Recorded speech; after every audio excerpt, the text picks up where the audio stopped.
Multinational force, आज मैं ये बोलूंगा कि सिवाय इंडियंस के सबने हथियार डाले। हम जहाँ पे थे वहाँ से हमने देखा है ट्रक्स के अंदर लोड करके ले जाते हुए, उनकी यूनिफॉर्म भी नहीं उन्होंने पहनी हुई है, सिर्फ अंडरगारमेंट्स के अंदर उनको लेकर के गए। और एक हिंदुस्तान का सिपाही अपने जमीन पे खड़ा रहा कि मैं हथियार नहीं डालूंगा क्योंकि हथियार मेरा भगवान है। एकदम से वो लोहे के दरवाजे ढाक ढाक करके बंद होते हैं और उधर से देखते हैं हम कम से कम भी 15-20 वेपन्स, रॉकेट लॉन्चर। तो सिस्टर जो आप बात कर रहे थे, हमारे ऊपर हथियार लेकर के खड़े हो जाते हैं। हर रात आप इंतजार कर रहे हो उस टेंट में, कब अटैक आने वाला, कब वो हमला करने वाले। पर जैसे ही हेलीकॉप्टर लैंड होते हैं वैसे ही फायरिंग शुरू हो जाती है। व्हीकल कॉलम में वो एक ड्राइवर की ड्यूटी कर रहा था, अम्युनिशन ट्रक को चला रहा था और अम्बुश के अंदर रॉकेट लॉन्चर उसके पूरे पेट के अंदर से निकल करके सब कुछ खत्म कर दिया। लेकिन ये लड़का अम्बुश में गाड़ी को रोका नहीं। सीरा लियोन के अंदर वर्ल्ड का सबसे best diamond, Sierra Leone is the richest country in the world, natural resources, diamond. लेकिन वो डायमंड्स का आरयूएफ ने स्मगलिंग शुरू किया। वही डायमंड स्मगलिंग के रास्ते लाइबेरिया होते हुए वेस्टर्न कंट्रीज को जाता था। मार्टिन समझता था इस बात, लेकिन उनकी जो वर्टिकल हायरार्की, वो शायद इस चीज को नहीं समझ पा रहे थे। उनको लग रहा था कि एक दिन हथियार डाल देंगे, आज नहीं तो कल। कितने दिन तक आदमी भूखा रहेगा? तो राशन नहीं है तो कभी न कभी हथियार डालेगा। कॉन्गो में देखा है सर, जब हम थे वहाँ पे इवन में, आधे टाइम ये नशे के धुत होते हैं सर, आंखें ऐसी, उनको समझ में आता नहीं है and they are trigger happy. और चाइल्ड सोल्जर्स देखा इनके ड्रग्स काफी लोग high on drugs, high on drug की लीडरशिप यंग बच्चों के पास थी। तो जो मिलिट्री में जो बच्चे थे आरयूएफ के, वो बहुत ही 15-16 साल के लड़के थे। और जैसे आपने बोला कि लाल, और वो जो कब उसका उंगली ट्रिगर पे दब जाएगा पता नहीं। मैं वहां से निकलता हूँ कैंप, और जब कैंप से निकलता हूँ तो सारे जो कंपनी के नुमाइंदे, उनकी आंखें ऐसे मेरे को देख रही है कि ये आदमी अभी जा रहा है हमारा कंपनी कमांडर। शायद वो अगर फील्ड कमांडर उस चीज को समझ जाता तो वो कैजुअलिटीज नहीं हुई होती। पर वो लिखा था, वो ऑपरेशन होना था, ऑपरेशन हुआ, और उस ऑपरेशन के बाद सीरा लियोन में शांति कायम हुई है, डेमोक्रेसी आई है। सीरा लियोन के लोग आज भी हिंदुस्तान को सलाम करते हैं।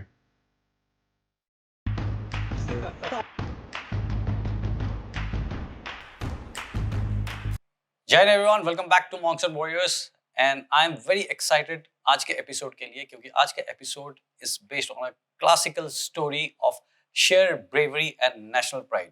पूरे यूनाइटेड नेशंस के हिस्ट्री के अंदर if you see one of the most brilliant operations जो केस स्टडी बन रखा है, and that has been fought by Indian troops.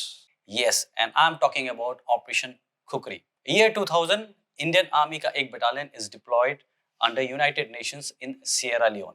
In some time situation खराब हो जाती है, यूनाइटेड नेशंस और रेबल्स के बीच में बनती नहीं है, लड़ाई शुरू हो जाती है, and one of the companies which is in a rebel dominated area surround कर लिया जाता है and it is completely cut off for good about 75 days.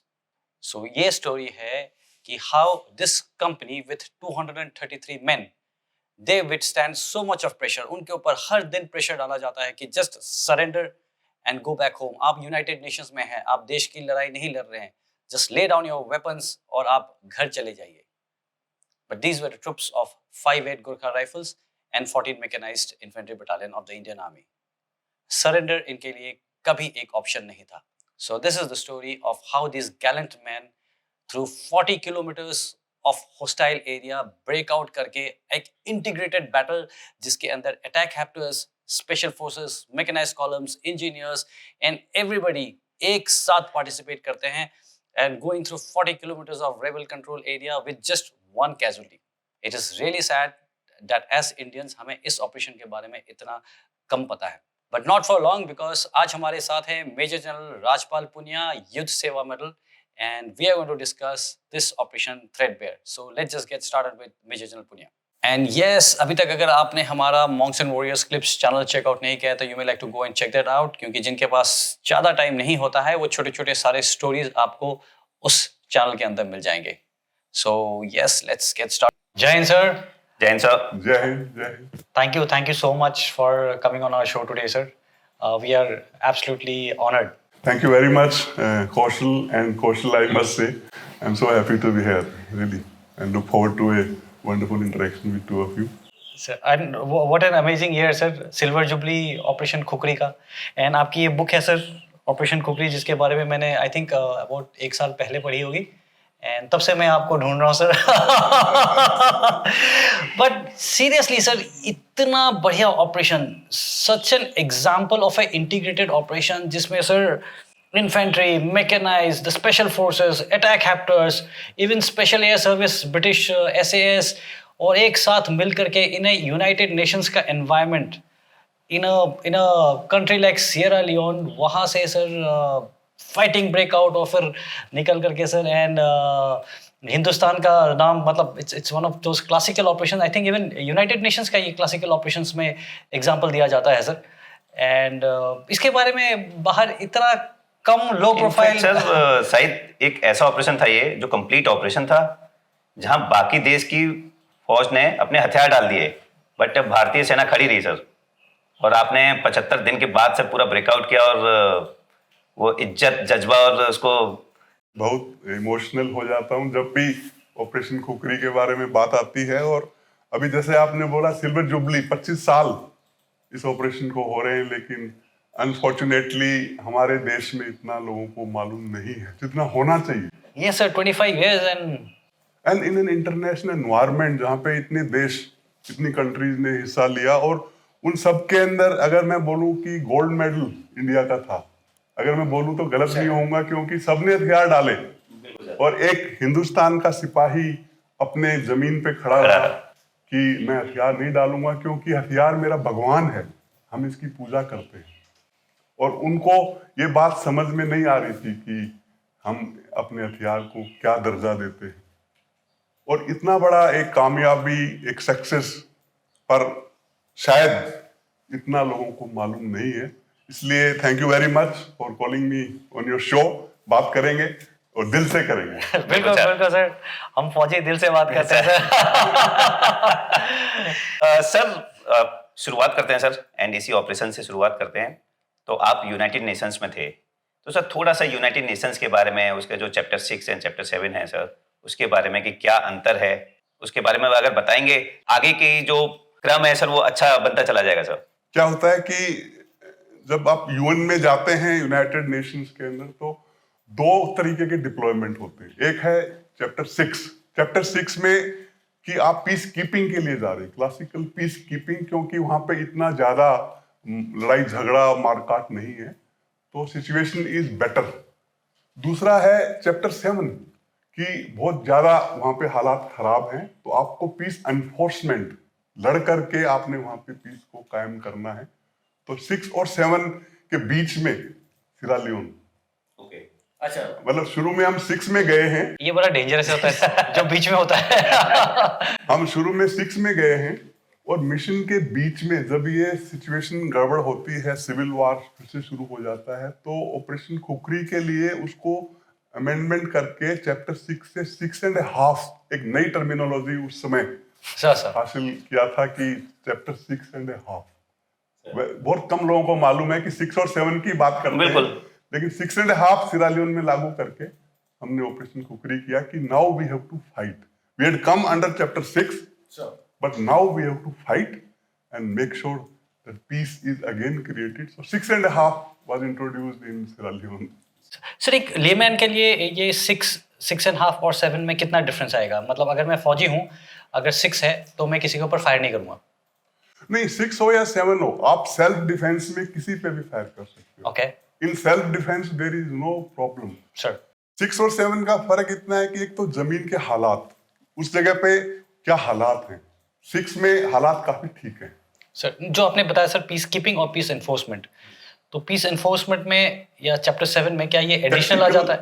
Chapter 7 में टैक्टिकल ऑपरेशंस करके आपको पहले वहां पे पीस कायम करना पड़ेगा. ओके, तो आप बाहर जाकर के ऑपरेशन करते हैं. 6 में आप बाहर जाके ऑपरेशन नहीं करेंगे. Routine kind of a duty where peace is already there. You are going to continue that peaceful environment. So it is a much easier assignment in chapter 6.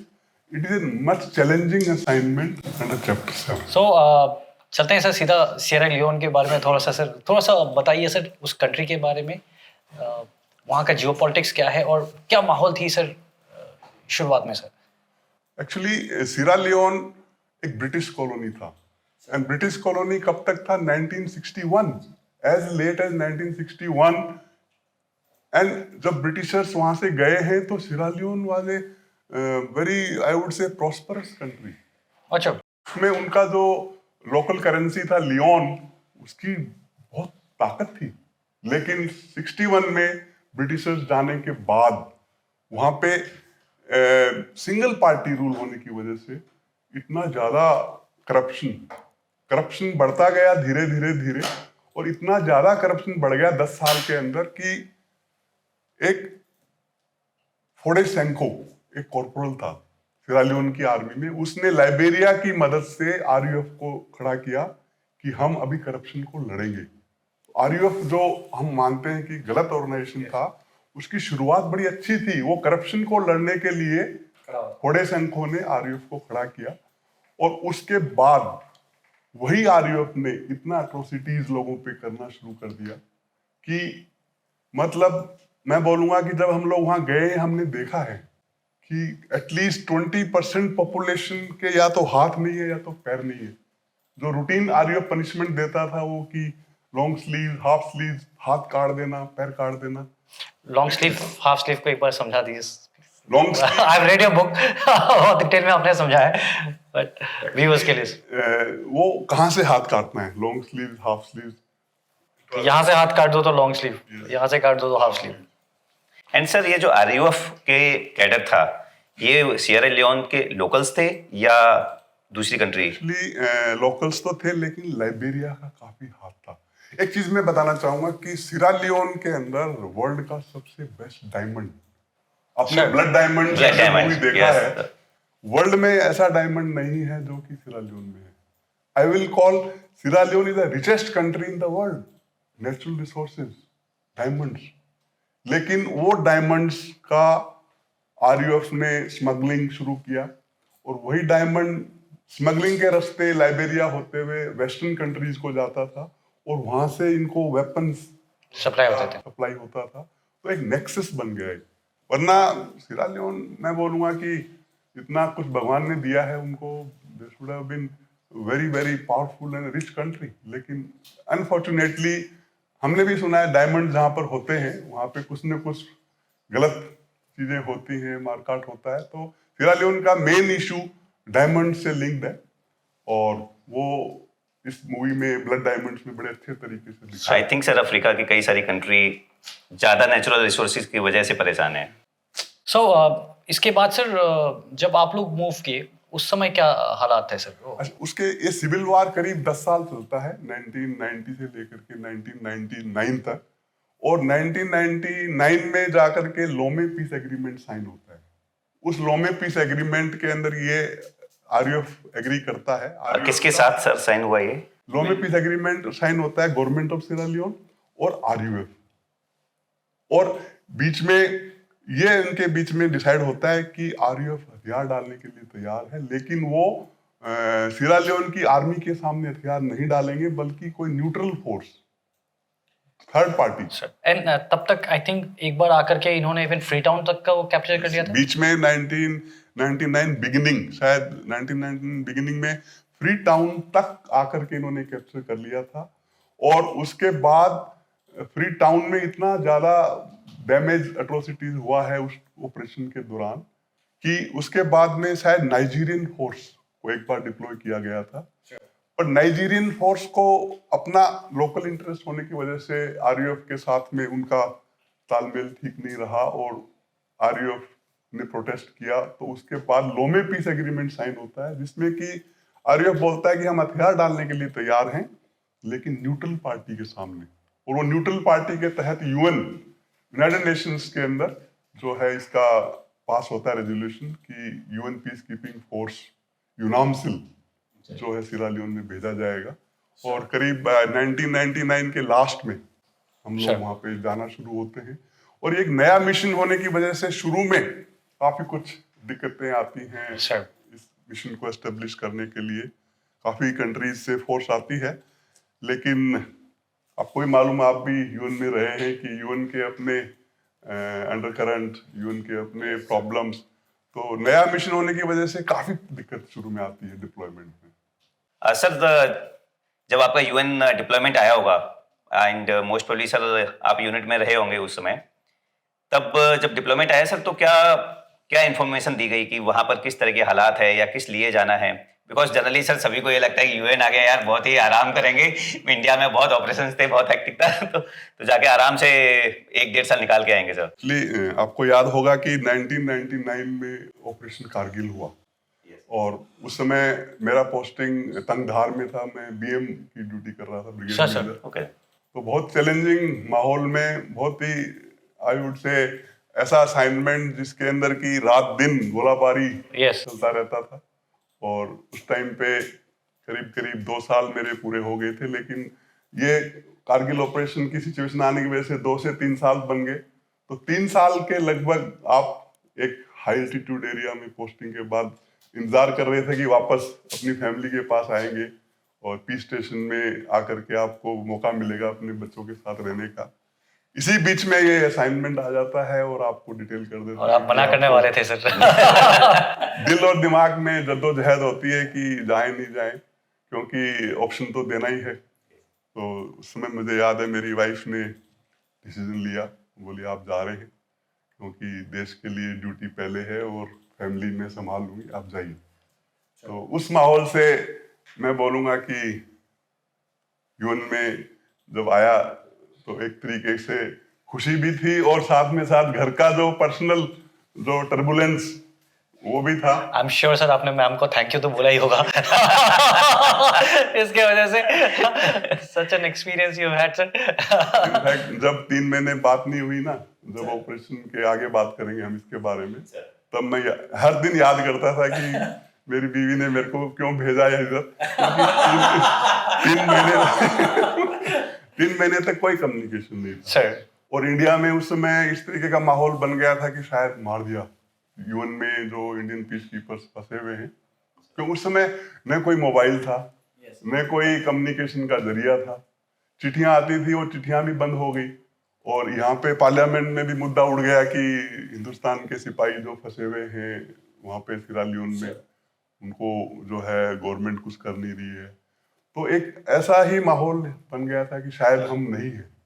और मेरी वाइफ आज भी मेरे को ये बोलती है कि मेरी आत्मा में हर जगह हर समय में ये बोलती थी कि नहीं, मेरे हस्बैंड को कुछ नहीं हो सकता। तो वो एक बिलीफ, एक हौसला। बिल्कुल सर, वापस वहीं उसी प्रश्न में आएंगे कि जब आप इंडक्ट हुए सर तो क्या खबर थी, एंड आप लोग फ्री टाउन पहुंचे सर या कहाँ लैंड कहाँ हुए? सबसे पहले तो न्यू दिल्ली में इंटीग्रेशन, जैसे आपको Yes, मालूम है, yes. सभी एड्स एंड डेट्स जो आते हैं बाहर से, सबका इंटीग्रेशन दिल्ली में करीब हम 4 हफ्ता रहे, इंटीग्रेशन हुआ। उसके बाद वहां से हम सबसे पहले गए लुंगी। लुंगी फ्री टाउन के पास में है एयरपोर्ट सर। और लुंगी एयरपोर्ट जो आप मानोगे नहीं, उस समय हालात ये थी कि हम एयरपोर्ट पे एयरक्राफ्ट जो हमें लेके जा रहा है यूएन चार्टर्ड एयरक्राफ्ट, वो लैंडिंग के लिए भी उसको प्रॉब्लम हो रही थी कि लाइट्स काम नहीं कर रही है एयर स्ट्रिप के ऊपर। तो उस हालात में, जबकि इस तरीके से एयरपोर्ट बिल्कुल नॉन फंक्शनल था, मुझे याद है कि हम अपने पासपोर्ट्स लेकर के चले गए थे कैंप में, कोई वीजा की स्टैंप नहीं, कुछ नहीं। और 2 दिन बाद में जो है बटालियन कमांडर से ऑर्डर आया कि सभी पासपोर्ट इकट्ठा करो, दोबारा भेजो, उन पे स्टैंप तो लगना है कम से कम, जो एंट्री होता है किसी कंट्री के अंदर। तो उस तरीके का माहौल था। और लुंगी में हम करीब शुरू में जाकर के शुरू में ये था कि 3-4 हफ्ता हम लुंगी में ही कैंप करेंगे और उसके बाद अपने अपने डिप्लॉयमेंट एरियाज पे जाएंगे। और डिप्लॉयमेंट एरिया जो हमारा था इंडिया का, वो अलग था, कैलेहोन नहीं था। Okay sir. पर कैलेहोन में जिस फोर्स ने जाना था वो फोर्स थी Ghanaian. Sir you know, international environment में country has to clear their deployment. So Ghana refused कि our soldiers will not go to Kailahun, because Kailahun RUF का हेडक्वार्टर था। जैसा आपको मालूम है, करीब करीब 70% एरिया सिरा लियोन का आरयूएफ कंट्रोल कर रही थी। 70% of the area was under RUF control. Government तो फ्री टाउन में था, बाकी पूरा बाकी मैक्सिमम कंट्री तो उन्हीं के पास था फिर सर। इंक्लूडिंग बॉर्डर पोस्ट को मैन कर रहे थे आरयूएफ। जो सिरालियोन का बॉर्डर गिनी के साथ और लाइबेरिया के साथ, उन बॉर्डर पोस्ट को कौन मैन कर रहा था? आरयूएफ। सिरालियोन आर्मी नहीं मैन कर रही थी, आरयूएफ मैन कर रही थी। तो they refused, Ghana, we will not go to Kailahun, that is headquarter of RUF. कहाँ भेज रहे हो? तो फिर इंडियंस को ऑर्डर मिला कि इंडियन कंपनी कि we were deployed battalion headquarter in 2 company Daru में और 2 कंपनीज एट कैलेहॉन। और कैलेहॉन में कैसे गए वो भी हमने बुक में लिखा है कि आरयूएफ हमें आगे जाने नहीं दे, क्योंकि उन्होंने अपने जगह जगह पे चेक पोस्ट लगाए हुए हैं। आप जब डिप्लॉयमेंट के लिए गए हैं सर, वो भी एक अपने आप में पूरा, आई वुड से, बैटल इन इटसेल्फ, क्योंकि डिप्लॉयमेंट करने के लिए मूवमेंट आपको आरयूएफ आगे करने नहीं दे रहा है। और अगर आप उसी समय लड़ाई शुरू कर दोगे तो मिशन वहीं खत्म है। सर आप जब आपकी 2 कंपनी, सर आपकी एक कंपनी और 5HGR की एक कंपनी, जब आप लोग कैलोहॉन जा रहे थे तो आप लोगों को रास्ते में रोक दिया जाता है। थोड़ा सा सर ये बता दीजिएगा कि आपको वहाँ पे किस मकसद से भेजा जाता, आपका क्या टास्क होता वहाँ पे, और ये वाला इंसिडेंट सर जब जाते हुए आप।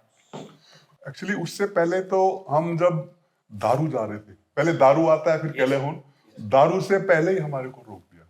हमारा कॉन्वॉय, जो फर्स्ट कॉन्वॉय जा रहा था, उस कॉन्वॉय के अंदर कॉन्वॉय कमांडर में खुद था। सर हम लोग लुंगी, पहले तो लुंगी की बात करूं, लुंगी का स्टे बड़ा अच्छा था। समुद्र किनारे हमारे तंबू लगे हुए थे सर, और हर दिन सुबह उठ करके सी बीच पे पीटी करना और वाह, रनिंग करना और उसके बाद स्विमिंग करना, और ट्रेनिंग बहुत बड़ा फोकस था। लेकिन सबसे बढ़िया वो 3-4 हफ्ते हमारे लुंगी के, वो आज भी याद करते हैं। तो I think that was the best time in any UN assignment. फिर लुंगी से जब डिप्लॉयमेंट के लिए हरकत शुरू किया तो लुंगी से पहले हम कनीमा एक जगह है लुंगी और दारू के बीच में, सर कनीमा में आए और कनीमा में नाइट होल्ड करके हमको जाना था दारू। अभी दारू के रास्ते में जैसे ही हम आगे बढ़ते हैं तो एक धागा चेक पोस्ट क्या होता था उनका, एक धागा बंधा हुआ है और आगे वाली गाड़ी ने रोक दिया।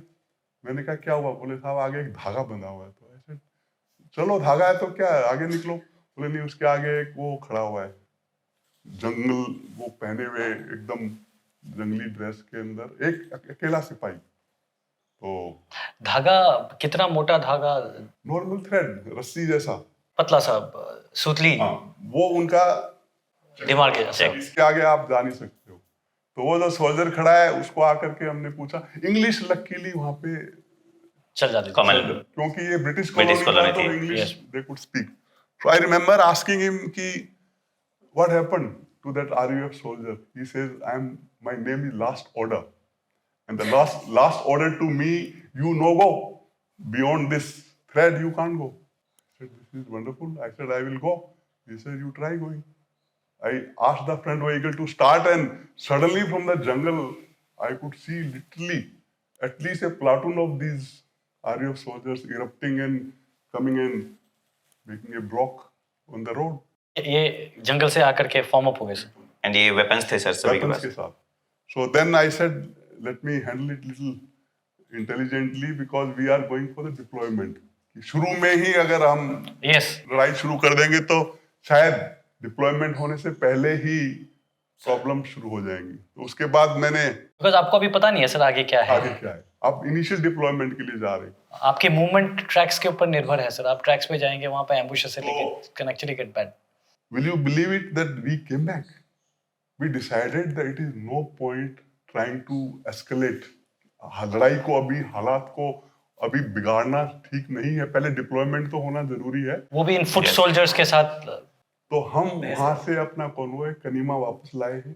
कनीमा में लाने के बाद यूएन हेडक्वार्टर से पूरा बातचीत किया है और यूएन हेडक्वार्टर ने बाद में पूरे ऑर्डर्स जो है गवर्नमेंट के थ्रू आरयूएफ को पास किए कि यूएन फोर्स जो लोमे पीस एग्रीमेंट हुआ है उसके मुताबिक डिप्लॉयमेंट के लिए आ रही है।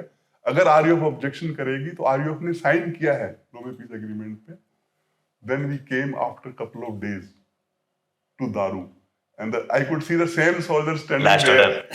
and he is saluting you now oh, because that was they had orders. उनका पैरेलल आर्मी था। RUF was not an ad hoc organization. After all 70% area उनका था। जब बॉर्डर पोस्ट मैन कर रहे हैं तो एक पैरेलल आर्मी है। उनको ऑर्डर्स पास नहीं हुए थे कि यूएन फोर्स आने वाली है, इसलिए उन्होंने रोका। लेकिन जब उनको ऑर्डर्स पास हो गए, उनके फील्ड कमांडर ने उनको आदेश दिया कि यूएन को आने दो, तो हम आए हैं। फिर आकर के दारू में डिप्लॉयमेंट किया है, और दारू में रहने के बाद सब्सिक्वेंटली हम तो दारू सर बटालियन हेडक्वार्टर था 58GR का। हेडजियर battalion headquarter and 2 companies in Daru and एक डीडीआर कैंप। डीडीआर के बारे में थोड़ा सा बात करूंगा। डीडीआर प्रोसेस मतलब disarmament, destabilization and reintegration. So disarmament जो के लिए एग्री हुए थे आरयूएफ, वो एग्री हुए थे कि हम हथियार डालेंगे, लेकिन कोई टाइम लिमिट नहीं तय हुआ था कितने दिन में डालेंगे, 1 महीने में, 1 साल में, 6 महीने में। तो जब भी हम आरयूएफ से बात करते थे कि तुमने एग्रीमेंट तो साइन किया हथियार डालने के लिए, किया है, करेंगे टाइम हमारा हुआ। ये जो एग्रीमेंट था, इसमें एक ये लकूना था जो कि मेन मुद्दा बाद में बनता है आगे जाकर के, जिसको एक्सप्लॉइट किया गया sir. RUF was very intelligent to sign तो किया, लेकिन एक दाव अपने पास रखा हुआ था कि हथियार कब डालेंगे वो हमारा फैसला है। It's a voluntary process. डिसआर्मामेंट was a voluntary process, जो कि उस जमाने में जो हथियार डालता था उसको कितना पैसा मिलता था, $300, और $1 की उनकी लोकल करेंसी कितनी थी, 3000। 3000 इंटू 300, इतना पैसा उनको उनकी लोकल करेंसी में एक हथियार डालने पे एक आरयूएफ सोल्जर्स को मिलना था। तो what I am trying to say is कि जो डिसआर्मामेंट या डीडीआर का जो प्रोसेस था वो सब ठीक था, लेकिन टाइम बाउंड नहीं था। और इनफैक्ट मुझे याद आ रहा है सर, आपके बुक में ये भी मेंशन है कि ये भी एक प्रॉब्लम बन गया, क्योंकि जैसे ही कोई सरेंडर कर रहा था उसको ही एक्सपेक्टेड कि मुझे पैसे अभी दो। वो जिस दिन हथियार डाले उसी दिन बोले आज मेरे को पैसा दे दो। एंड ये पैसा रिलीज होना था इंस्टॉलमेंट्स में। एक बार उसकी ट्रेनिंग होनी है, पहले उसको एक रिबेल ऑर्गेनाइजेशन से वापस मेन स्ट्रीम में लाके उसको ट्रेन करके, फिर उसको उसके एम्प्लॉयमेंट के लिए, सेल्फ एम्प्लॉयमेंट के लिए कोई भी उसको सिखाना है, या कारपेंट्री का जॉब या कुछ, कि इसके बाद ये क्या करेगा, रीइंटीग्रेशन इनटू द सोसाइटी, और उसके बाद उसको पैसा मिलना था।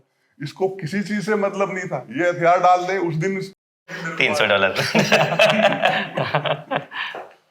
तो वो भी एक इशू बाद में। सो आप जब दारू में गए सर, द बटालियन हेडक्वार्टर कुछ दिन बाद में वहां पे आ गए और आप लोग आगे गए? यस, पहले like company reach there sir, and advance party हमारे से भी पहले दारू में पहुंच चुकी थी, sir, but they had gone by helicopter. Road column जो लेके गए थे, फर्स्ट रोड कॉलम लेके गए थे। सर तो आप जब कैलाहो पहुंचे सर, सो इनिशियली जैसे कि फौजी कहीं भी पहुंचते हैं तो you do a tactical appreciation of the entire area, तो आपने क्या अप्रिशिएट किया सर कि थ्रेट्स के क्या क्या चांसेस हैं, आपको क्या करना चाहिए? आई बिलीव आपने 2 जगह कंपनीज लगाए थे, सो इसके सर डिटेल्स प्लीज शेयर करेंगे?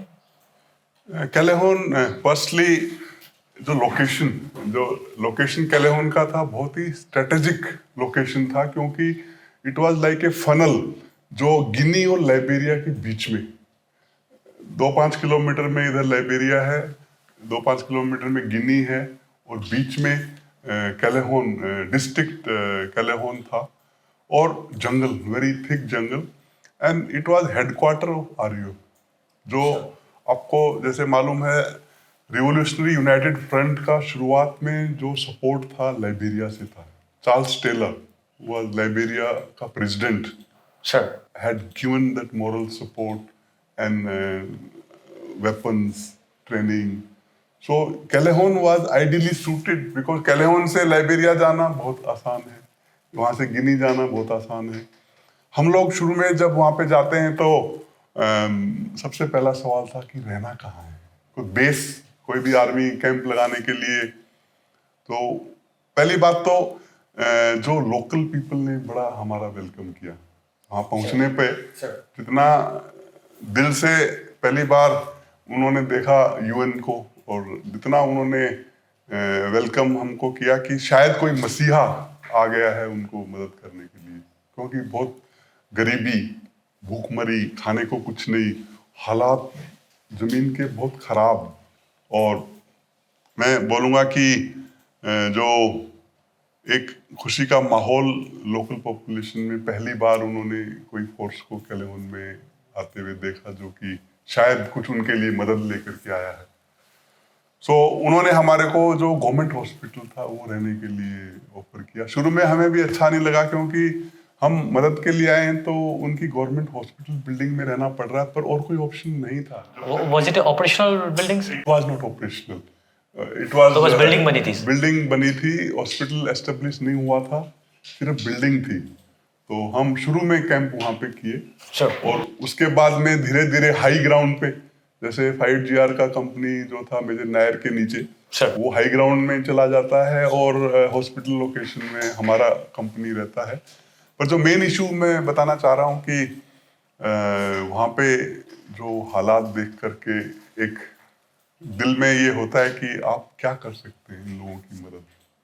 और हम कैलेहॉन में बेस एस्टेब्लिश करने के बाद आरयूएफ से भी बातचीत हुआ, जो हथियार डालने से मना नहीं कर रहे थे वो, लेकिन वो बोल रहे थे कि हम अपना टाइम पे हथियार डालेंगे पर अपना टाइम पे। तब तक हमने जो पेट्रोलिंग शुरू किया। पेट्रोलिंग में जब आप जिस भी गांव में जाते हो तो वहाँ पे जब हालात देखते हो कि किस तरीके से भूख से लोग मर रहे हैं, तो दिल में एक तकलीफ। मुझे एक इस पे याद आया सर कि आपने विनिंग हार्ट्स एंड माइंड जो हम यहाँ पे करते हैं उसका एक अलग ही नजरिया से देखा सर इसको।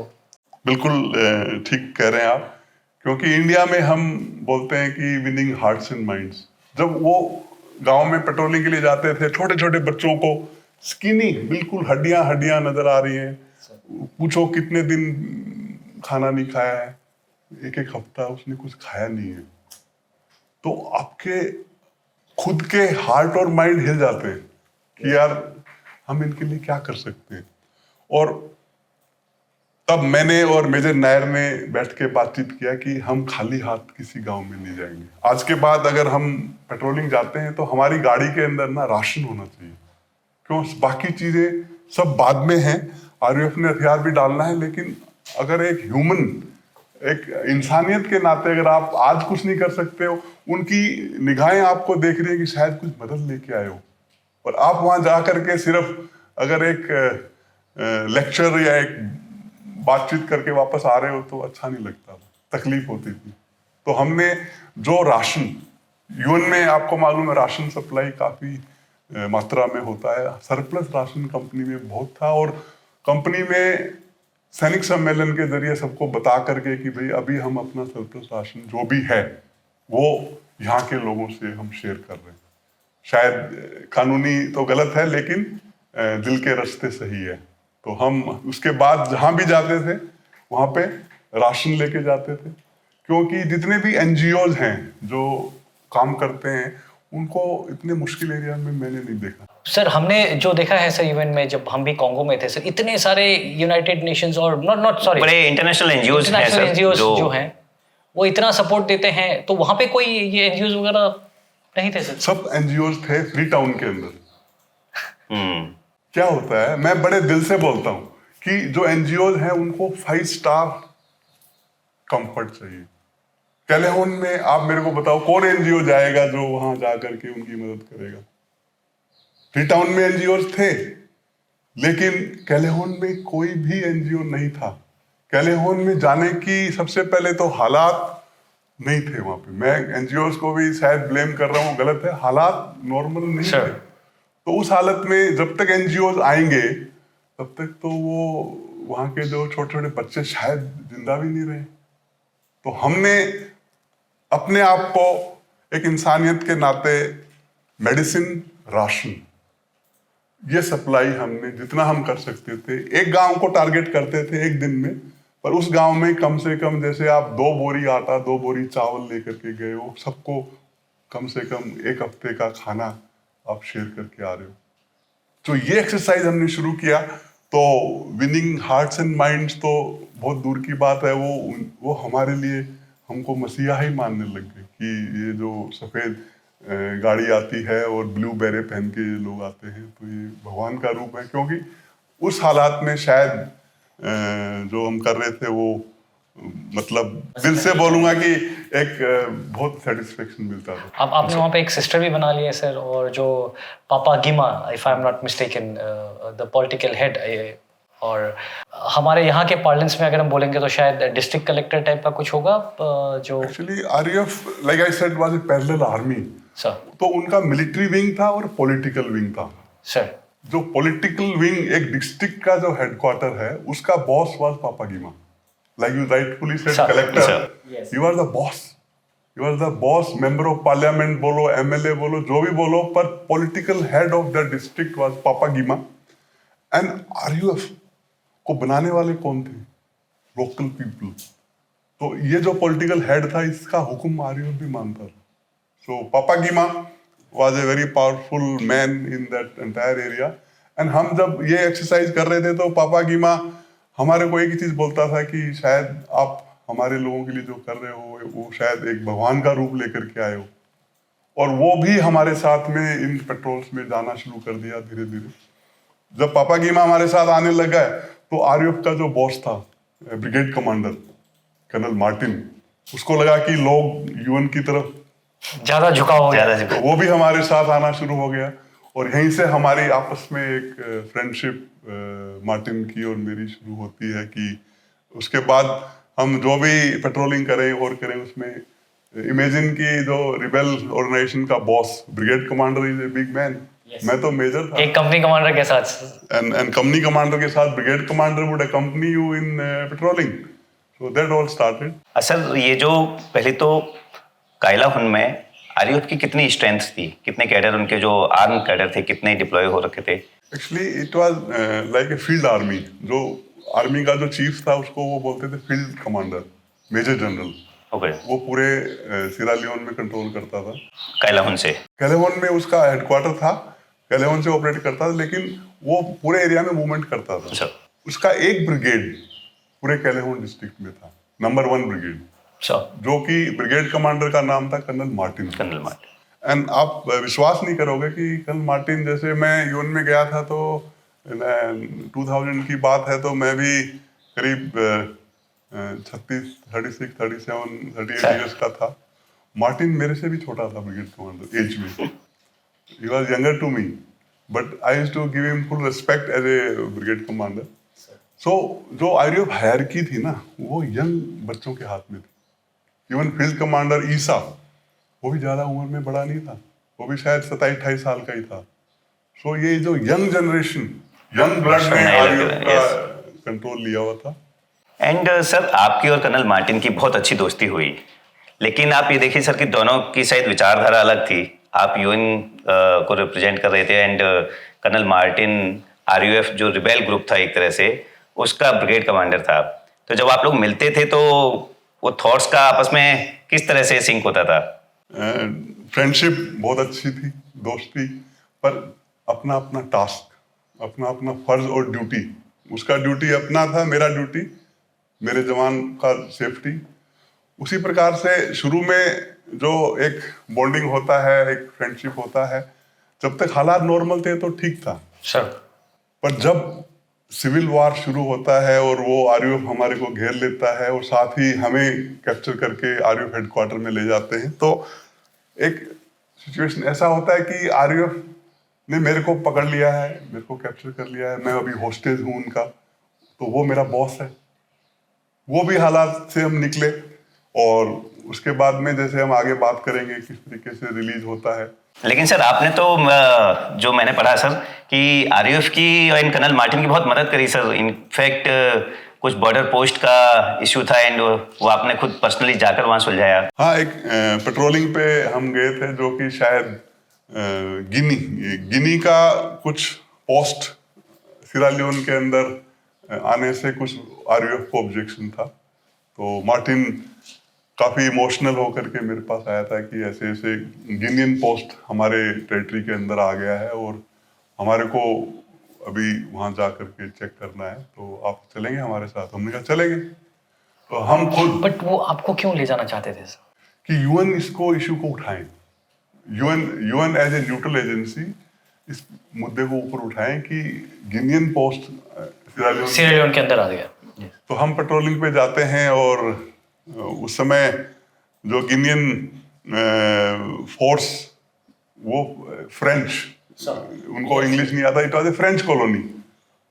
सो उनको सिर्फ फ्रेंच आती है और इंग्लिश नहीं आती है, और हमारे को इंग्लिश आती है। फ्रेंच नहीं आती। एक इंटरप्रेटर हम लेके जाते हैं, वो आरयूएफ का सोल्जर, उसको हम इंटरप्रेटर बना के ले जाते हैं। सर जब वो बातचीत कर रहे होते हैं तो ये एंड जब आप बात करने के, आई बिलीव तब कर्नल मार्टिन भी नहीं थे, आप अकेले रिप्रेजेंट करके you had gone on. Last में जो 100 मीटर्स 200 मीटर्स में जब सामने से गिनियन पोस्ट में आप पे वेपन को फायरिंग पोजीशन में लेकर के खड़े हुए हैं और आप अप्रोच कर रहे हो, तो हमारे को नेशनल डिफेंस एकेडमी खड़कवासला में थोड़ा फ्रेंच मेरी फॉरेन लैंग्वेज थी, वो आज काम आ गए। दोनों हाथ ऊपर करके bonjour, bonjour means good morning, good morning. So at least they did not fire. Bonjour ने बचा दिया।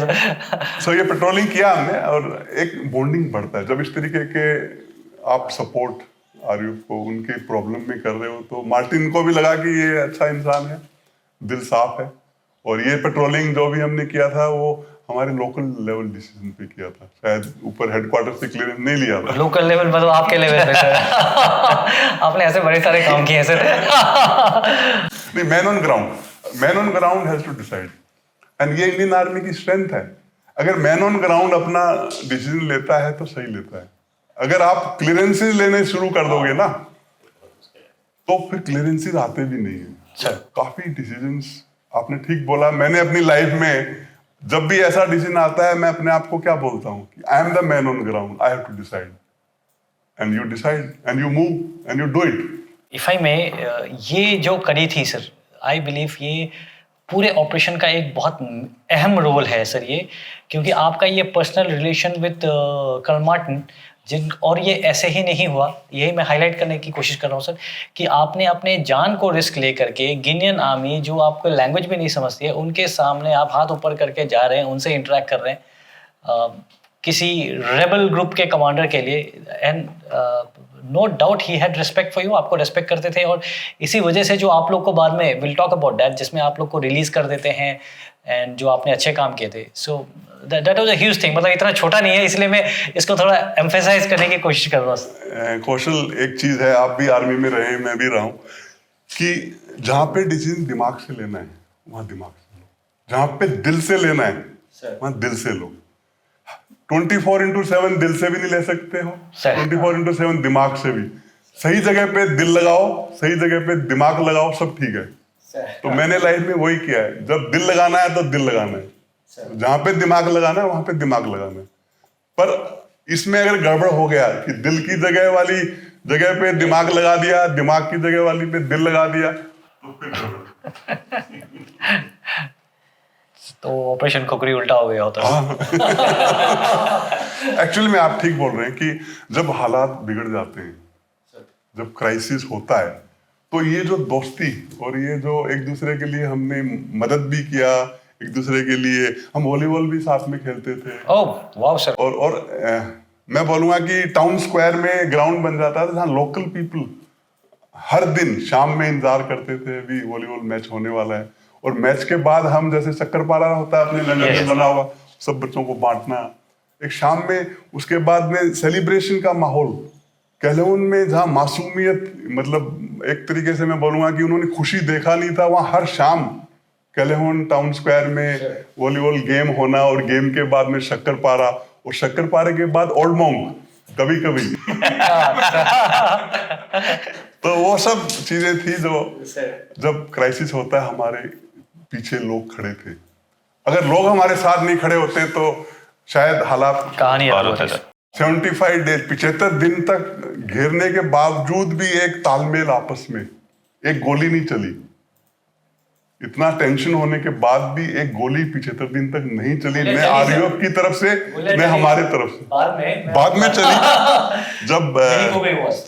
जब सब कुछ मैं बोलता हूँ आखिरी में करना पड़ा, लेकिन उस समय कोशिश यही थी कि जमीन पे आप कोई न कोई रास्ता निकालें।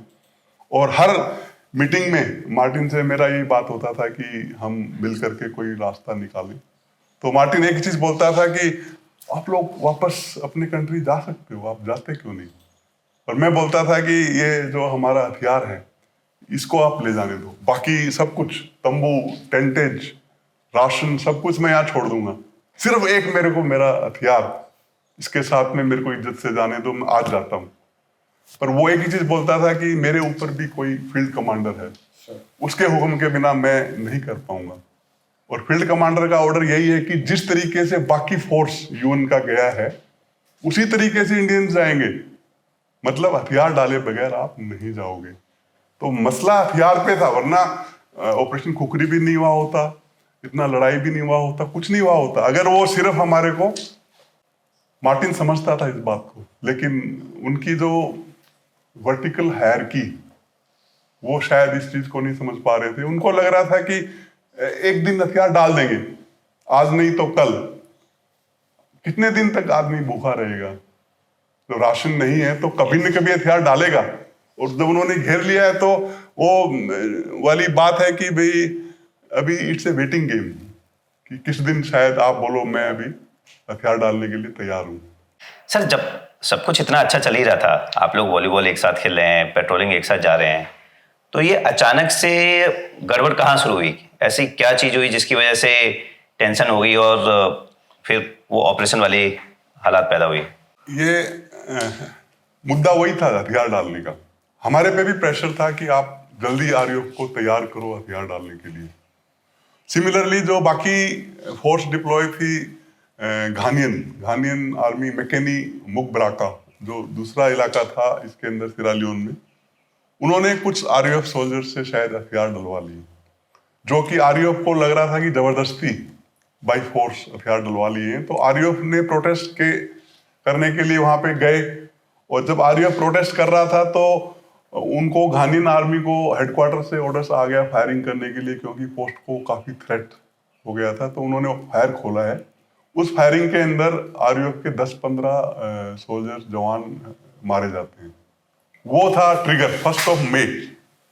जब वो ट्रिगर होता है एकदम से आरयूएफ ने क्या किया कि आरयूएफ ने बोला जितने भी पीस कीपर्स सिरा लियोन में हैं सबको घेर लो।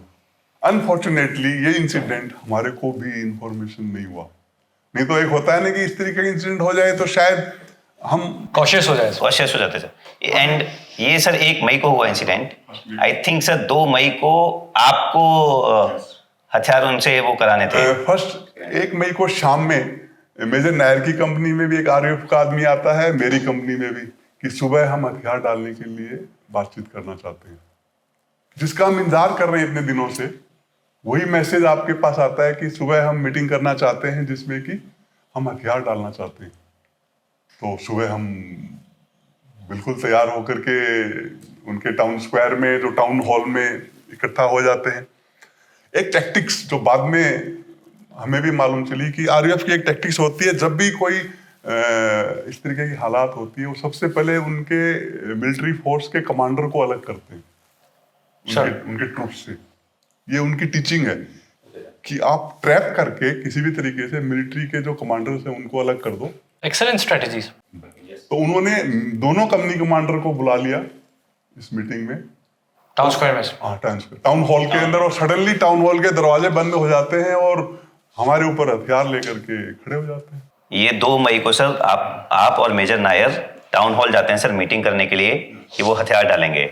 वहां बुलाया जाता है आपको, और जैसे आप वहां पहुंचते हैं तो टाउन हॉल मीटिंग के अंदर जो मिलिट्री ऑब्जर्वर्स थे उनको भी उन्होंने बुलाया हुआ था, और हम सब टाउन हॉल के अंदर बैठे हुए थे। टाउन हॉल जैसे एक टेबल है, उसके लकड़ी के बेंच वगैरह बने, उन पे हम बैठे हुए हैं और इंतजार कर रहे हैं कि अभी शायद मार्टिन आएगा और यहाँ पे हम मीटिंग को शुरू करेंगे। उस टाउन हॉल के जो गेट थे वो बड़े बड़े। हथियार लेके गए थे सर? नहीं, हम normal as a peace keeping में, जैसे कि आप बास्केटबॉल खेलने या वॉलीबॉल खेलने, सॉरी वॉलीबॉल खेलने नॉर्मल रूटीन में हम थे। हम कोई इसको वो नहीं समझ रहे थे कि शायद कोई चाल है, कोई आइडिया नहीं था। हमारे साथ में भी 1-2 आदमी थे, पर वो भी विदाउट वेपन थे। सिर्फ मोटरोला सेट जो अपना कम्युनिकेशन होता है वो हमारे पास था, मोटरोला सेट। तो एकदम से वो लोहे के दरवाजे ढाक ढाक करके बंद होते हैं, जैसे कि आप अंदर बैठे हो और एकदम से जब दरवाजे बहुत जोर से आवाज होती है बंद करने की, तो एकदम से खुद को भी पहला करंट लगता है कि क्या हुआ। और उधर से देखते हैं हम कम से कम भी 15-20 वेपन्स, रॉकेट लॉन्चर, जो सिस्टर जो आप बात कर रहे थे, जिसको मैंने सिस्टर बना रखा था, सिस्टर के कंधे पे रॉकेट लॉन्चर, और ये एकदम से अंदर आ जाते हैं। और सिस्टर आपके अगेंस्ट अभी? हाँ, वही सिस्टर जिसको जो है मैंने राखी भी बंधवाया था, पर अब वो अपनी ड्यूटी पे है, क्योंकि मेरे को भी सपने में भी नहीं था कि सिस्टर आरयूएफ की सोल्जर है। वो गांव में रहते थे, मेरी सिस्टर भी बनी हुई थी, एक सिविलियन की तरह रह रहे थे, लेकिन जब ऑपरेशन करना है तो एकदम से वही लोग चेंज हो गए। आरयूएफ के नुमाइंदे भी बन गए। एकदम से वहां पे पूरी जो है माहौल चेंज हो जाता है। वो एक कंपनी कमांडर था कुपॉय उनका आरयूएफ का, वो जोर से चिल्लाता है, major you are under arrest. And suddenly I understood कि something is. I said what happened, क्या हुआ? You people have killed our soldiers, you have killed our soldiers. I was completely shocked because we were not aware कि मकेनी मुकबरा में क्या हो गया है। You are responsible for so many deaths and they are literally I would say कि मतलब physical नहीं होके भी फिजिकल हो रहे थे चारों तरफ से घेर करके, कि अभी ये नहीं समझ में आ रहा था कि क्या करना है। It took me couple of seconds to think and मैंने मेजर नायर को देखा, मेजर नायर ने मेरे को देखा, तो हमने इतना ही एक दूसरे की आंख में बोला कि अभी हमारे हाथ में कुछ नहीं है, देखते हैं। और जो मोटरोला सेट थे उन्होंने वो भी जमा कर लिए, वो भी ले लिए। जब ये हमारे साथ हो रहा है, उसी के साथ साथ में आरयूएफ की कंप्लीट फोर्स दोनों कंपनी को घेर रही है। उधर भी घेरा डाला जा रहा है और इधर हमारे को साइमल्टेनियस, एकदम इन कोऑर्डिनेशन। और जिस गाड़ी में हम गए हैं, आप सोचो, उस जिप्सी के ड्राइवर को बोला जा रहा है कि अभी गाड़ी चलाओ, और आगे कौन बैठा है? आरयूएफ कमांडर, और पीछे कौन बैठा हुआ है? Company commander. और कंपनी कमांडर को हथकड़ी तो नहीं लगाई है, लेकिन 4-5 लोगों ने घेर के बैठा रखा है, और हमको वो ले जाते हैं आरयूएफ हेडक्वार्टर में। कितना डिस्टेंस है वहां से करीब 4-5 किलोमीटर। अच्छा। वो हेडक्वार्टर का भी लोकेशन मैंने पहली बार देखा। उससे पहले हम पूरा इलाके में पेट्रोलिंग किए, लेकिन इनका हेडक्वार्टर में कभी नहीं लेके गए। उस दिन हमारे को गेहून में अपने हेडक्वार्टर में लेके जाते हैं, और सबसे पहले जो है वहां पे जोनाथन एक इनका पॉलिटिकल विंग का जो बॉस था, पापा गीमा के अलावा, he was like a political adviser. वो आके हमसे एक ही बात बोलता है कि major please cooperate. He knew good English. Major, please cooperate. We have orders, and what UN peacekeeping has done is very wrong. They have killed our soldiers. We in Calahon, we have good bonhomie. हमारा आपस में अच्छा coordination, लेकिन जो हमें orders है अभी हम वो करेंगे। तो हमने बोला ठीक है, कीजिए। आपको ही मालूम है, जब आप एक सिपाही हो और आपको कैप्चर कर लिया है, तो आप फिर जैसा वो बोलेगा वैसा ही करोगे ना। But they made sure that we got food। खाने के लिए हमारी जिप्सियों को वहां से भेजते थे हमारे कैंप में, क्योंकि उनके पास खाने पीने की ज्यादा व्यवस्था नहीं थी। तो वो क्या बोलता है कि आपका गाड़ी उनके सोल्जर्स, आरयूएफ के सोल्जर्स लेके जाएंगे हम लोग हमारा खाना लेने के लिए हमारे कैंप से। अच्छा, आपके कैंप से खाना लेके आते थे सर? पर ये मेरे लिए एक लिंक बन गया, क्योंकि ड्राइवर हमारा जा रहा है। तो सर आप कितने लोग थे? आप थे सर, मेजर नायर थे, और कुछ जवान भी थे? ड्राइवर थे जैसे 1-2, उसके अलावा मिलिट्री ऑब्जर्वर्स जो थे 10, 12, 15 जितने, अच्छा, सारे मिलिट्री, सबको वही पकड़ के ले आए। मिलिट्री ऑब्जर्वर्स थे, और वो सभी कंट्री से थे, including British officer, including Pakistani officer, ये सब थे। और मैं बोलूँगा कि उस जगह जहाँ मैं रखा था, वहाँ पे जमीन पे बिल्कुल ग्राउंड शीट डाल करके सोना, और ये आरयूएफ के सोल्जर्स आपके ऊपर हथियार लेके खड़े रहना, इस तरीके का हमारा एक हफ्ता वो है गेहूं में बीतता है। जबकि आप सोच सकते होंगे कि एक कंपनी कमांडर के ऊपर क्या गुजरती है जब उसको अपनी कंपनी से अलग कर दिया जाता है, एंड ही इज हेल्पलेस। उसको अब समझ में कुछ नहीं आ रहा कि मैं क्या करूं। क्यों? क्योंकि आपको दुश्मन मतलब जो भी आपके सामने दूसरी फोर्स है उसने कैप्चर कर लिया है, और अभी जो वो करेंगे आपको उसी हिसाब से करना है। और सोना कहाँ था वहाँ, रात भर दिमाग ये सोचता था कि अभी क्या करना है। तब कहीं न कहीं मेरे को शायद एक उम्मीद मार्टिन की थी तो मैंने उनको बोला भी मेरे को कर्नल मार्टिन से मिलना है। तो उसने बोला मार्टिन इज इन लाइबेरिया, वो अभी अवेलेबल नहीं है, जब भी आएंगे आपको मीटिंग करा देंगे कर्नल मार्टिन से। लेकिन एक अच्छा हो गया, जैसे जोनाथन था और जो कुछ सेंसिबल पॉलिटिकल लोग थे उनसे थोड़ा सा संपर्क मेरा बढ़ता है। क्योंकि जब आदमी देखता है कि भाई अभी एक ही डूबते को तिनके का सहारा, आरएफ वालों को तो मेरी भाषा समझ में नहीं आएगी, पर जो पॉलिटिकल विंग के लोग हैं ये शायद समझेंगे। तो मैंने उनसे बातचीत शुरू किया थोड़ा थोड़ा कि आप हमें ले आए हो अच्छा है, लेकिन क्या आपको मालूम है वहां पे पीछे कंपनी में क्या ऑर्डर्स आने वाले हैं, और अगर वहां पे लड़ाई शुरू होता है तो मैं जवाबदार नहीं हूँ।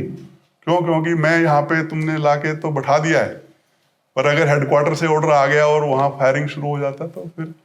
उससे पहले वो मेरे को बोल रहे थे कि आपके कंपनी सरेंडर नहीं हो रहा है। उस बैकफुट पे क्यों आते हैं वो? पहले वो कोशिश कर रहे थे कि हमें ला करके कंपनी उनको सरेंडर करा ले। कंपनी को सरेंडर करा ले। जब उनसे वो नहीं हुआ 1-2 दिन के बाद, तो उनकी भाषा थोड़ा बदली हुई। क्योंकि आपको मालूम है हमारे सिपाही हथियार डालें, कहाँ से हथियार डालेंगे?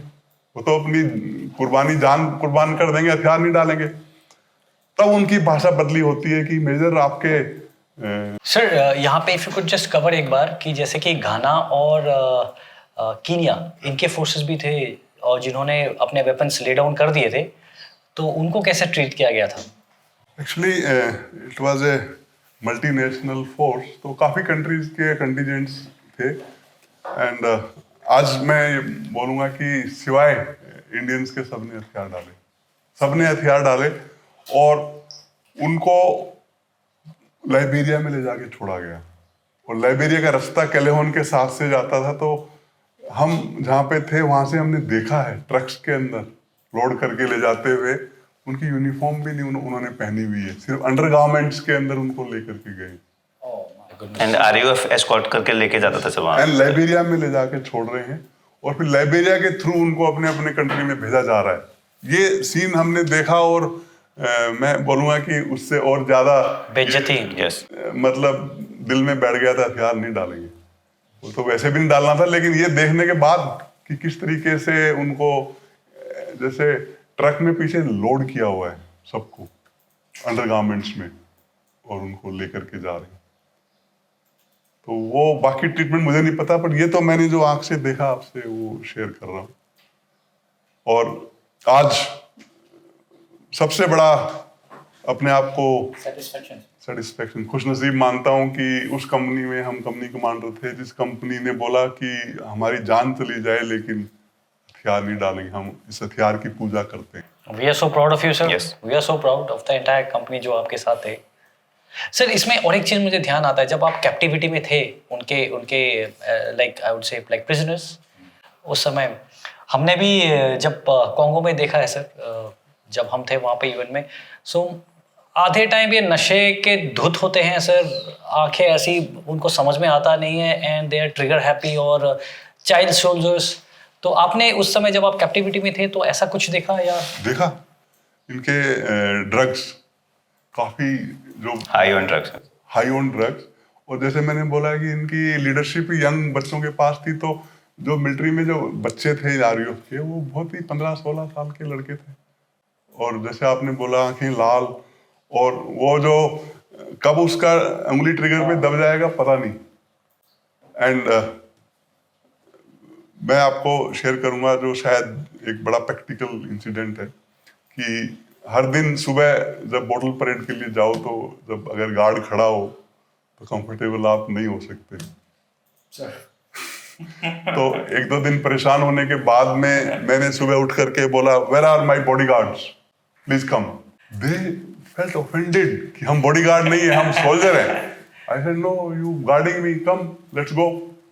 No, Major, you go. We are not coming. Good one, sir. Good one. That is something which gave me the idea. It's very easy to play on their mind. Sir. Yes. Are you understanding? कि उस एक incident से मैं बोलूँगा कि मेरे को इतना भरोसा आ गया कि इनको हम हैंडल कर सकते हैं, कोई प्रॉब्लम नहीं है। एक वर्ड बॉडीगार्ड बोलने से वो मेरे को खुला बोल रहा है आप जाओ बॉटल परेड में, अपने आप वापस आओ, मैं आपके साथ नहीं आ रहा हूँ। So this is one small incident जो बुक में मैंने नहीं लिखा है, लेकिन इस तरीके के कई इंसिडेंट्स हैं जो मैं आज याद करता हूँ, क्योंकि उस एक इंसिडेंट ने मेरे को इतना कॉन्फिडेंस दे दिया कि I can play on their mind. And वहीं से शुरुआत किया, और वहीं से शुरुआत करके मैंने जो भी उनके हेडक्वार्टर में पॉलिटिकल विंग वाले लोग थे उनसे बातचीत करना शुरू किया कि भैया ऐसा है, अगर तुम लोग हमको यहाँ रखोगे हमें कोई प्रॉब्लम नहीं है, कैंप से खाना आ रहा है, खाना खा रहे हैं, आराम से सो रहे हैं, कोई प्रॉब्लम नहीं है, लेकिन वहाँ क्या हो रहा है उसकी जवाबदारी मेरी नहीं है। कल को कुछ भी होता है, हेडक्वार्टर से ऑर्डर्स आते हैं, फायरिंग होता है, मारकाट होता है, मैं जवाबदार नहीं हूँ, आप मेरे को पापा गीमा से मिलवाइए। And that is when these political wing people arrange my meeting with Papa Gima. जैसे मैंने बोला, पापा गीमा के ऑर्डर्स आरयूएफ भी लेता है, और पापा गीमा ने जब मेरे से मीटिंग किया तो पापा गीमा को मैंने एक ही चीज बोली कि मैं नहीं चाहता कि कैलेहोन में खून खराबा हो, कैलेहोन में मारकाट हो। मेरे को अगर अलग रखा है, मुझे कोई परेशानी नहीं है, पर जवाबदारी मेरी भी नहीं है।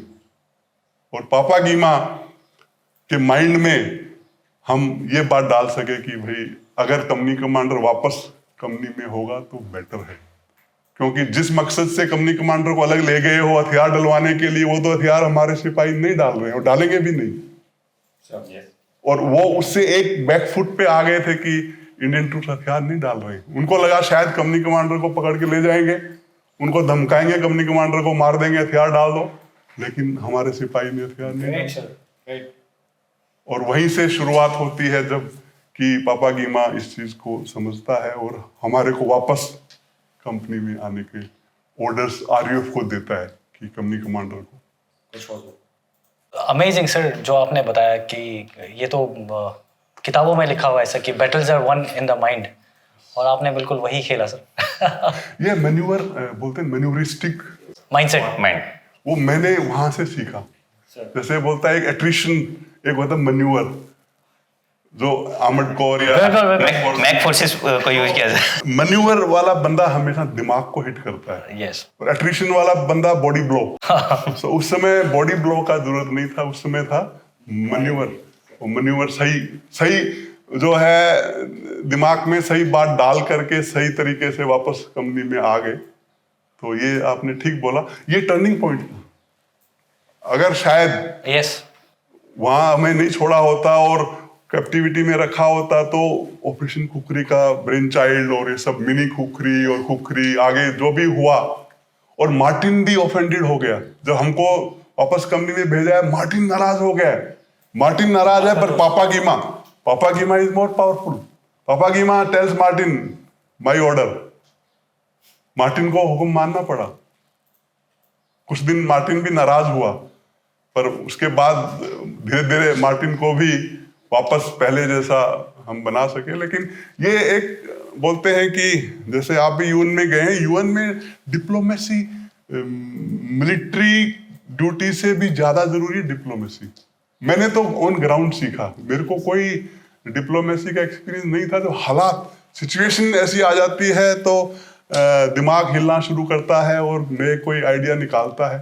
क्योंकि जैसे मैंने बोला, सोता कौन था, हर रात लेट के आसमान में तारे देख रहे होते थे और सोच रहे होते हैं भी क्या करना है, किस तरीके से यहाँ से निकलना है। क्यों, अगर मैं यहाँ से नहीं निकलूंगा तो मतलब कुछ हो नहीं सकता है।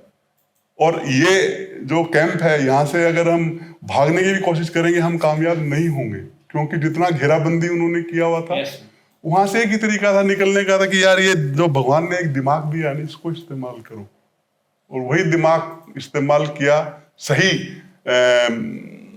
दिमाग में सही बात को डाला, और उसने पापा गीमा ने समझा, और उसने मार्टिन को ऑर्डर्स दिए कि कंपनी कमांडर्स को वापस।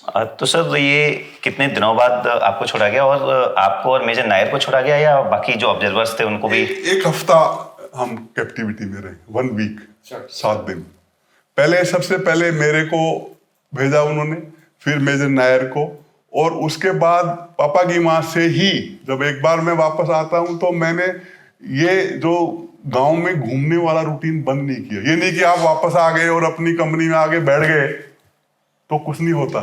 उसके बाद भी मैं डेली बाहर निकलता था। यस ये सारा चल रहा है सर। यस, क्यों मेरे को जब पकड़ लिया है और उन्होंने छोड़ा है, उसके बाद मैं अगर कंपनी में बंद होके बैठ गया तो क्या फायदा। एंड वो कॉर्डन कर रखा था सर। हाँ, पर मैं कॉर्डन से हर दिन निकलता था बाहर आकर के लोगों से मिलना। With your weapons? No no, it was like a normal peace keeping movement. And पापा की माँ से मिलना और ये बताना कि हम जो है कैलेहोन में, कॉन्फिडेंस दिखाने के लिए sir. नहीं तो अगर आप छूटने के बाद वापस आके बैठ गए तो वो लोग आप पे भरोसा नहीं करेंगे। आपने रूटीन वही रखना जो पहले था, कि हमारे एरिया में कोई मारकाट नहीं हुआ है, मारकाट हुआ है तो दूसरे एरिया में हुआ है, हम यहाँ पे कैलेहोन में शांति कायम रखेंगे और मेरे रहते रहते कैलेहोन में कोई फायरिंग नहीं होगा, कोई मारकाट नहीं होगा। तो मैं बाहर निकलता था, मूवमेंट करता था, रात को आके स्टैंड टू, क्योंकि कब आरयूएफ अटैक कर दे तो मालूम नहीं ना। आप ये भी भरोसे पे नहीं बैठ सकते कि आप शांति के मसीहा हैं तो रात को कुछ नहीं होने वाला। दिन में आप पूरा बाहर घूम के आ रहे हो, रात में आकर के आप ट्रेंच में बैठ करके अपना स्टैंड टू कर रहे हो। I was wearing two heads. Two heads से मेरे को याद आया कि ऑपरेशन कुकरी के जैसे हम टू डबल हेड्स बोलते हैं आर्मी में, I was wearing three heads. Three heads क्योंकि पहला हेड था कि किसकी वजह से ऑपरेशन कुकरी हुआ, मेरी वजह से हुआ। कौन ऑपरेशन कुकरी में हिस्सा लिया, मैंने लिया। और आखिरी में ट्रॉफी कौन था ऑपरेशन कुकरी की जीत का ट्रॉफी, वो भी मैं ही था, क्योंकि हम लोगों को वहां से लेकर के आए जो भी, या हम आए पर ट्रॉफी तो हम ही थे। तो 3-3 हैट ऑपरेशन कुकरी के पहने हुए हैं और उस दौरान दिन भर शांति का मसीहा और रात में एक सिपाही, रात भर स्टैंड टू, ये रूटीन होता था। तो ये सर जो ऑब्जर्वर्स थे ये बाद में आपके पास आए? ऑब्जर्वर्स को बाद में जब रिलीज किया तो जो मार्टिन का ऑर्डर था इनको वापस उसी घर में भेजने का था जहां ये पहले रहते थे, लेकिन कुछ कम्युनिकेशन गलत हुआ या पता नहीं क्या हुआ, ये लोग हमारे कैंप में आ गए। मैं सर व्यूअर्स को सबको पता नहीं होगा तो एक बार समझाता हूँ कि ये जो थे मिलिट्री ऑब्जर्वर्स थे, और नॉर्मली मिलिट्री ऑब्जर्वर्स जो आप लोग गए थे वो कंटिंजेंट का हिस्सा होकर के गए थे, तो कंटिंजेंट के साथ में नहीं रहते हैं, वो अलग से इंडिपेंडेंट रहते हैं, अपना खाना खुद बनाते हैं और बाहर सिविलियंस के बीच में रहते हैं। और इनके पास हथियार नहीं होते, घर हायर करके हथियार नहीं होते इनके पास, हथियार नहीं होते। तो जब छोड़ा तो कर्नल मार्टिन ने बोला कि वो जहां अपने घर पे बाहर गांव में रहते थे वहीं वापस जाएंगे, लेकिन कंफ्यूजन की वजह से आपके पास आ गए और फिर आपने इनको जाने नहीं दिया। हमने नहीं जाने दिया और आपने उनका अच्छा इस्तेमाल किया। शुरू में वो आए तो वो बहुत खुश थे सर, पर उसके बाद जब समय बीतता है तो इनको इनमें एक ब्रिटिश ऑफिसर भी था, बहुत इंपॉर्टेंट है सर। हैरिसन। सर इन्होंने तो क्लेम कर रखा है कि सारा हीरो वो थे सर। ये भी सुनने को आया सर।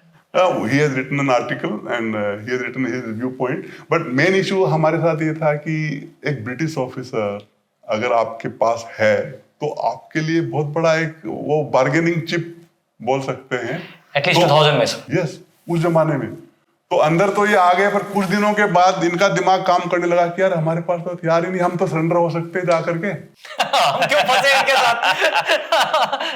इंडियंस तो ये तो उल्टे दिमाग के हैं, पता नहीं कब तक रहने वाले हैं, हम तो बाहर जाके सरेंडर हो सकते हैं। तब मैंने बोला भाई अभी हम घर जा सकते हैं, अच्छा खा सकते हैं। अभी तुम नहीं जा सकते हो जब तक हम आपको नहीं जाने देंगे। क्यों? क्योंकि अभी तुम्हारी सेफ्टी हमारी जवाबदारी है, जिम्मेदारी है। तो ये मेजर एंडी हैरिसन काफी लड़ाई करता था। इनमें एक पाकिस्तानी ऑफिसर भी था इंटरेस्टिंगली, और मैं हमेशा बोलता हूं कि अच्छी मेहमान नवाजी का जो हमारा दस्तूर है, हमने खाना नहीं भी खाया तो पाकिस्तानी ऑफिसर को खिलाया, जो हमारे संस्कार हैं। और आखिरी में जब ये हेलीकॉप्टर से निकलते हैं तो आज मैं आपको बोलता हूं पाकिस्तानी ऑफिसर ने मेरे को सल्यूट किया और बोला I am proud of Indian army. Wow, So that was the, I would say, bonhomie. Not bonhomie, that was the, मतलब मेहमान नवाजी हम लोग करते हैं। लेकिन ब्रिटिश ऑफिसर वहां से जाना चाह रहा था, उसको हमने नहीं जाने दिया। क्यों? क्योंकि अगर वो पहले निकल गया होता तो शायद ऑपरेशन के टाइम पे ब्रिटिश चिनूक चिनूक नहीं आते। बिल्कुल सर, मेजर वो है कि इस ऑपरेशन में ब्रिटिशर्स हेल्प द SAS, उन्होंने हेल्प किया सर जब हमारे 2 पैरा SFB गई थी। That was smart move. Very smart move, sir. Today when I look back, He wanted to go out. उसके बिना ये ऑपरेशन बहुत मुश्किल हो जाता, चिनूक्स हेलीकॉप्टर्स के बिना। जैसे आपने ही बताया सर कि नाइट फ्लाइंग हमारे मी-35 और हमारे हेलीकॉप्टर्स में नाइट फ्लाइंग कैपेबिलिटीज नहीं थी, and it is because of the Chinooks की आकर के पार्टीज टाइम पे फर्स्ट लाइट से पहले लैंड करके जगह पे डिप्लॉयमेंट हुआ था, जिसके बारे में हम बात करेंगे subsequently. But amazing sir, amazing. So ये जो 75 डेज आप लोग बिल्कुल सराउंडेड रहे सर, उस टाइम का थोड़ा सा माहौल बताइए सर कि how are the challenges. I am sure कभी ऐसे माहौल में, स्पेशली इतने तरह के लोग हैं, यूनाइटेड नेशंस का माहौल है, ऐसा भी नहीं कि आप अपने लाइन ऑफ कंट्रोल में पोस्ट डिफेंड कर रहे हैं, तो कुछ चैलेंजेस तो अपने अंदर से भी रहे होंगे सर। काफी चैलेंजेस थे। और जैसे एक स्ट्रेस जब होता है ना, शुरू में एकदम से स्ट्रेस ऊपर जाता है। स्ट्रेस का जो लेवल है, जब भी कोई इस तरीके का बड़ा इंसिडेंट, आपके घर में भी हादसा होता है, एकदम से स्ट्रेस लेवल बढ़ता है। उसके बाद एक प्लेटो आ जाता है। वो प्लेटो में काफी देर चलते हैं, और उस प्लेटो के बाद या तो ब्रेकडाउन होता है या तो धीरे धीरे नॉर्मल आता है। तो सिचुएशन प्लेटो में थी, क्योंकि एकदम से जो अलार्म हुआ वो तो हो गया। उसके बाद प्लेटो के अंदर काफी टेंशन मेरे को नजर आ गई, और एक ही चीज वापस आने के बाद शुरू किया, और आज मैं सोचता हूँ बड़ा, मैंने रूटीन शुरू किया। रूटीन एंड डिफेंस, वो जो यस, कि हमारे मिलिट्री में एक चीज सीखा है कि क्योंकि दिन भर सिपाही दिमाग से सोच के अपने घर के बारे में और स्ट्रेस लेवल को बढ़ा रहा है, हमने शुरू किया सुबह पीटी। उस 200 बाई 200 के एरिया में भी सुबह पीटी होगी। आप उस समय पीटी करा रहे थे सर? Yes, routine. फिर वेपन ट्रेनिंग होगी, और उसी एरिया में शाम में गेम होंगे, और रात को स्टैंड टू होगा, क्योंकि अटैक होगा तो रात नहीं होगा, दिन में तो अटैक होने वाला नहीं है। तो दिन का रूटीन हमने ऐसा बनाया, और कई लोग हैरान थे कि ये क्या कर रहा है। मैं सर आरयूएफ की तरफ से सोच रहा हूँ, मैं वहां पे अगर कॉर्डन में बैठा हूँ, मैंने कहा ये कर क्या रहे, हाँ, इनको कोई फर्क ही नहीं पड़ रहा। पूरा रूटीन चलता था दिन भर। क्योंकि अगर रूटीन नहीं करोगे तो 24 घंटे हमारे सिपाही का दिमाग जो है स्ट्रेस लेवल को बढ़ाएगा। और वो क्यों किया? क्योंकि लोगों ने, खाना नहीं था, राशन नहीं था, पर खाना बंद कर दिया, खाना, भूख लग ही नहीं रहा है, स्ट्रेस इतना हो गया है। उस रूटीन एक्टिविटी जब से शुरू हुआ, तब से मैं कह सकता हूँ कि काफी हद तक वो जो स्ट्रेस और जो माहौल था उस कैंप के अंदर थोड़ा स्टेबलाइज हुआ है। और वो आज मैं मुड़ के देखता हूँ तो कई बार सोचता हूँ कि ये आइडियाज कहाँ से आ रहे थे, मुझे भी नहीं पता, लेकिन जो आ रहे थे वो हम कर रहे थे। और उसी माहौल में काफी ऐसे इंसिडेंट्स हैं जो कि मैं बहुत शॉर्ट में शेयर करूंगा। जैसे एक मेडिकल कैजुअलिटी हमारा हो जाता है, उसको इवैक्यूएशन के लिए मार्टिन से मैं फ्लैग मीटिंग करता हूँ कि हेलीकॉप्टर को मैं बुलाऊंगा, क्योंकि हमारा ये जवान का जिंदगी का सवाल है। तो मेडिकल उसको डॉक्टर हमारे पास था, लेकिन उसका इंटेस्टाइन ट्विस्ट हो जाता है, सर्जरी की रिक्वायरमेंट है, and he was not able to pass his stool for 15 days. Stomach was completely bloated. अब इंटेस्टाइन ट्विस्ट कैसे होता है मुझे नहीं पता, लेकिन डॉक्टर ने बोला ये मर जाएगा अगर इसको हॉस्पिटल नहीं भेजा, इसका सर्जरी नहीं हुआ। तो मार्टिन ने एक ही बात बोला, हेलीकॉप्टर नहीं आएगा, हम खुद आपके सिपाही को आपके हेडक्वार्टर के इलाके तक छोड़ के आएंगे, आप हमें एक गाड़ी दे दो। अभी मैं परमिशन किससे लूं गाड़ी के लिए? कोई परमिशन देगा कि एक जिप्सी दे दो? एक कंपनी कमांडर पूछे कि मैं एक जिप्सी मांग रहे आरयूएफ वाले, जिप्सी दे दूं? दिमाग घुमाया, अभी दिमाग नहीं लगाया, दिल लगाया कि यार सिपाही की जान ज्यादा जरूरी है जिप्सी से। जिप्सी तो वापस नहीं भी देंगे तो वापस ले लेंगे, देख लेंगे बाद में। दिल से काम किया, जिप्सी दे दिया उनको, आरयूएफ वाले लेके गए, वो हमारा सिपाही जिंदा है, अच्छा है। तो ये इस तरीके के इंसिडेंट्स थे। जिप्सी तो वापस नहीं आया हुआ। जिप्सी हमने ऑपरेशन में रिकवर किया, जो ऑपरेशन करते हैं वो जिप्सी हमने जो है रास्ते में मिला है, रिकवर हुआ है। वाओ अपना सारा कंट्रोल स्टोर वापस लेकर आया। तो ये इस तरीके के इंसिडेंट 75 दिन में बहुत रेगुलरली। और जैसे आपने भी पढ़ा है, डिफेंस पैम्पलेट में लिखा है कि सबसे मुश्किल ऑपरेशन है डिफेंस। यस। और जब ये हम पढ़ते थे, I used to question it, यार ये गलत लिखा है कि अटैक मुश्किल है, हमला करना डिफेंस में क्या मुश्किल है? लेकिन इन 75 दिनों में ये सीख लिया कि वो पैम्पलेट सही है। हर रात आप इंतजार कर रहे हो स्टैंड 2 में, कब अटैक आने वाला है, कब वो हमला करने वाले हैं। और हर रात जब आप इंतजार कर रहे हो, 1 दिन 2 दिन 5 दिन 10 दिन 20 दिन, फिर आप फ्रस्ट्रेट होते हो, यार क्यों नहीं कर रहा हो, करो, खत्म करो, ये कब तक चलेगा। और इसी माहौल में जो है कुछ जो अपना एक फीडबैक होता है सीनियर जेसीओ, गिव अप करने लगते हैं कुछ लोग। सीनियर जेसीओ का बड़ा लिंक है कंपनी कमांडर के साथ, कंपनी के अंदर। और लंगर गप में जो बातचीत होती है ना, वो अगर आपको मालूम चल जाए तो आपको पल्स पकड़ में आ जाती है। तो सीनियर जेसीओ ने बोला, साहब लंगर में बातचीत चल रहा है कि शायद हम भी निकल जाए, शांति सेना बाकी निकल गई है वैसे। तो इस तरीके का भी मैं बोलूँगा बीच में 2-5% हो सकता है लोगों की सोच थी, तो इकट्ठा करके सैनिक सम्मेलन सा करके सबको समझा दिया कि भाई और माई डेड बॉडी, ये नहीं होगा, किसी ने सोचना भी नहीं है, जाएंगे इज्जत से जाएंगे। और आज मैं बहुत बोल सकता हूँ कि 99% का यही सोच था कि जाएंगे तो इज्जत से जाएंगे, हथियार डाल के नहीं जाएंगे। वो बहुत बड़ी बात है। सर, ये जो कॉर्डन जब कर रखा था आपकी कंपनी को, तो जवानों के लिए खाना और पानी की सप्लाई को अलाउ कर रहे थे आने के लिए, या वो भी बंद कर दिया था? लकीली वाटर पॉइंट तो हमारे कैंप के अंदर ही था, तो पानी का प्रॉब्लम इतना नहीं था क्योंकि वाटर पॉइंट वही था। राशन का प्रॉब्लम था, और जैसे आप जानते हो कि जब हम डिप्लॉयमेंट में जाते हैं तो हमारे पास में 30 दिन का ड्राई राशन होता है, दाल चावल। और वो भी हम एक बार बना रहे थे, तो एक बार में दाल चावल जो बनता था वही 60 डेज का हो गया। उसके बाद जो है जब क्राइसिस होता है तो बातचीत के जरिए बीच में एक कॉन्वॉय या 2 कॉन्वॉय राशन सप्लाई हुआ है, वो भी रास्ते में आरयूएफ ने आधा खाली कर दिया, आधे से भी ज्यादा। जिस गाड़ियां दारू से चली हैं, जब तक हमारे पास पहुंचा है 60-70% तो रास्ते में ही उन्होंने अनलोड कर लिया। तो बहुत कम, वो भी 1 या 2 बार हुआ है, जो कि वरना राशन की प्रॉब्लम थी और काफी रेस्ट्रिक्शंस हमारे को खाने पे करना पड़ा। और आखिरी में जब लास्ट का जो 1 हफ्ता मेरे को याद है, वो इस तरीके का था कि मरना है, भूख से क्यों मरना, लड़के मरना है। क्यों? क्योंकि वो हालात भी आ गए थे कि जब राशन खत्म है, अभी हम फीड नहीं कर सकते हैं, वो हालात भी आ गए थे। सर, जब ये खुखरी प्लान हुआ शुरू में, आपको कुछ आइडिया लगा होगा कि रेस्क्यू प्लान है, ये कैसे हुआ? और आई बिलीव बीच में कर्नल धीरज थापा आए भी थे, कुछ ड्राइवर बन करके आपके ट्रुप्स के साथ रेकी करने के लिए इंटरेक्शन करके वापस गए थे। सो एक तो आपको पता चलने का सर, एंड सेकेंडली जब आपने प्लान किया कि यहाँ से तोड़ करके इनका चक्रव्यूह बाहर निकलना, कि क्या क्या challenges, what was your appreciation sir? आपका एप्रिसिएशन क्या था कि क्या क्या चैलेंजेस हैं और इसको कैसे करना है? सबसे पहले तो खुखरी से पहले मिनी खुखरी एक ऑपरेशन हमने किया, जो कि 2 कंपनी 2 लोकेशन में थी। वो 2 लोकेशन में अगर हम रहते तो शायद खुखरी नहीं हो सकता। यस।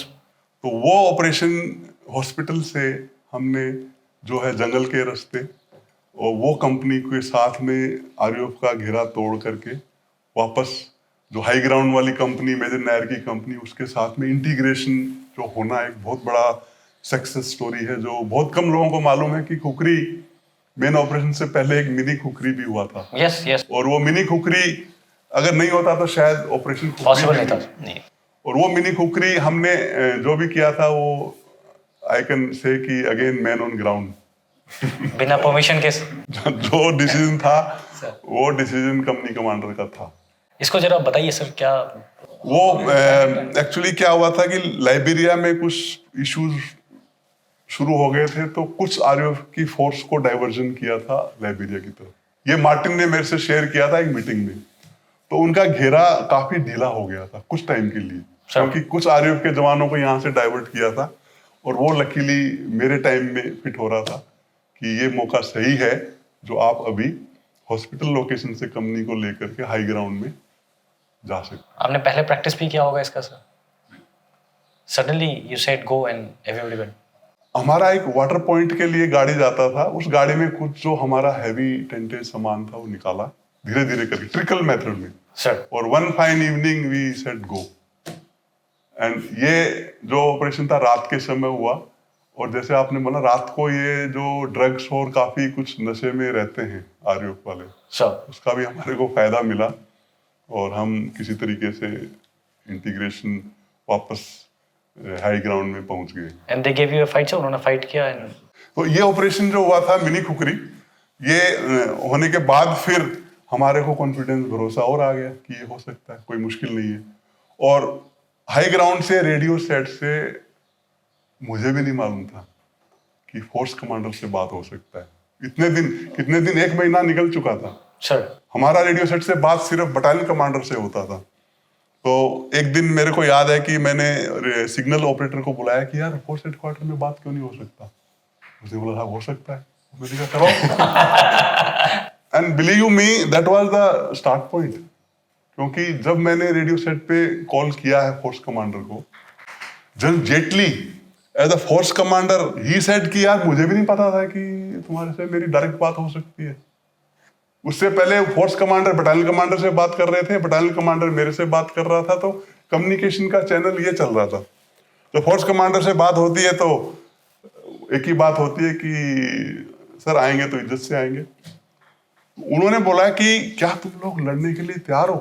बिल्कुल एकदम तैयार है। बोले मुझे जो इन्फॉर्मेशन है उस हिसाब से तुम लोगों का हालात ठीक नहीं है और काफी बीच में मेडिकल इश्यू लोगों को है, ये वैसे कुछ नहीं है, बिल्कुल ठोक के आएंगे। जब इतना दिन घेर लिया है, फंस गए हैं, तो अगर आएंगे तो इज्जत से ही आएंगे, लड़के आएंगे और कोई तरीके से नहीं आएंगे। तब वो कम्युनिकेशन जो होता है वो शुरुआत। And I thank General Jaitley कि he took my word, he believed in me, man on ground. And he said ठीक है। वहां से शुरुआत होती है ऑपरेशन कुकरी के प्लान बनने की। क्योंकि उसके बाद उनको भी भरोसा आता है कि भाई हमारे जो लोग फंसे हुए हैं वो बिल्कुल लड़ने के लिए तैयार है।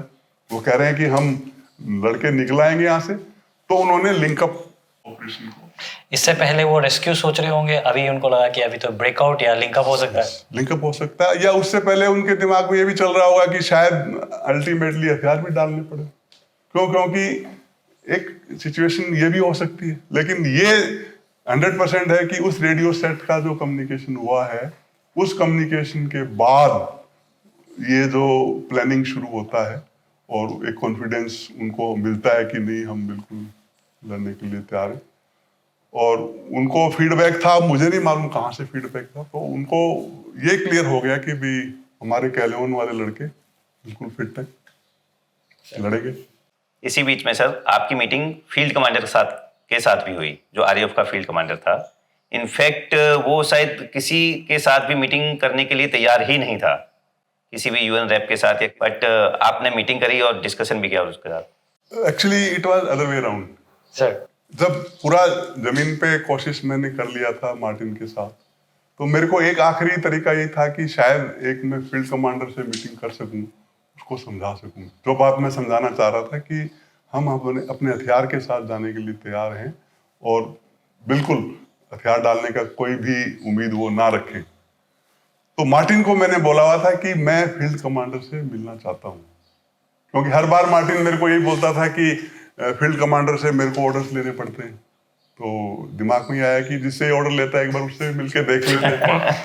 तो one fine morning I get a message कि luckily field commander is here in Kailahun town, same town square जहाँ पे कि हमको होस्टेज बनाया था और वो आपसे मिलने के लिए तैयार है। अब जिस टाउन स्क्वायर में आपको पकड़ा था, सर्कल घूम के वापस वहीं आ गया कि आपको वहीं जाना है, और दिमाग बोल रहा था कि नहीं जाओ क्योंकि वही हालात शायद दोबारा हो और फिर से आपको कैप्चर कर लेंगे। लेकिन दिल बोल रहा था कि शायद कोशिश करने में हर्ज नहीं है, जब इतना रिस्क हम ले ही रहे हैं तो एक बार मिलके देखते हैं क्या है। फील्ड कमांडर जो है पूरी इस आरयूएफ का बॉस है, अगर उसके दिमाग में बात समझ में आ गई तो शायद रास्ता निकल आए। और मैं वहां से निकलता हूँ कैंप से, और जब कैंप से निकलता हूँ तो सारे जो कंपनी के नुमाइंदे, उनकी आंखें ऐसे मेरे को देख रही है कि ये आदमी अभी जा रहा है हमारा कंपनी कमांडर, वापस आएगा नहीं आएगा, अगली कंपनी कमांडर कौन बनेगा?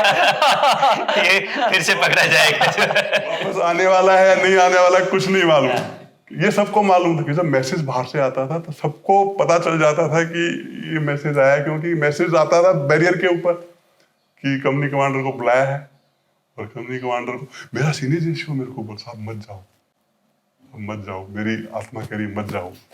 मैं बोला, फतेह साहब अगर मैं नहीं गया ना आज तो जिंदगी भर मलाल रहेगा कि एक कोशिश शायद मैं करता ना तो कोई रास्ता निकल आता, क्योंकि हम शांति सेना में आए हैं, हम शांति के दूत हैं और मैं जा रहा हूँ, मैं उस शांति का एक मैसेंजर बन के जा रहा हूँ। उसके समझ में आती है ठीक है, और पकड़ लेगा फिर क्या है, पहले भी तो पहले ही पकड़ चुका। कोई पहली बार थोड़ी ना है।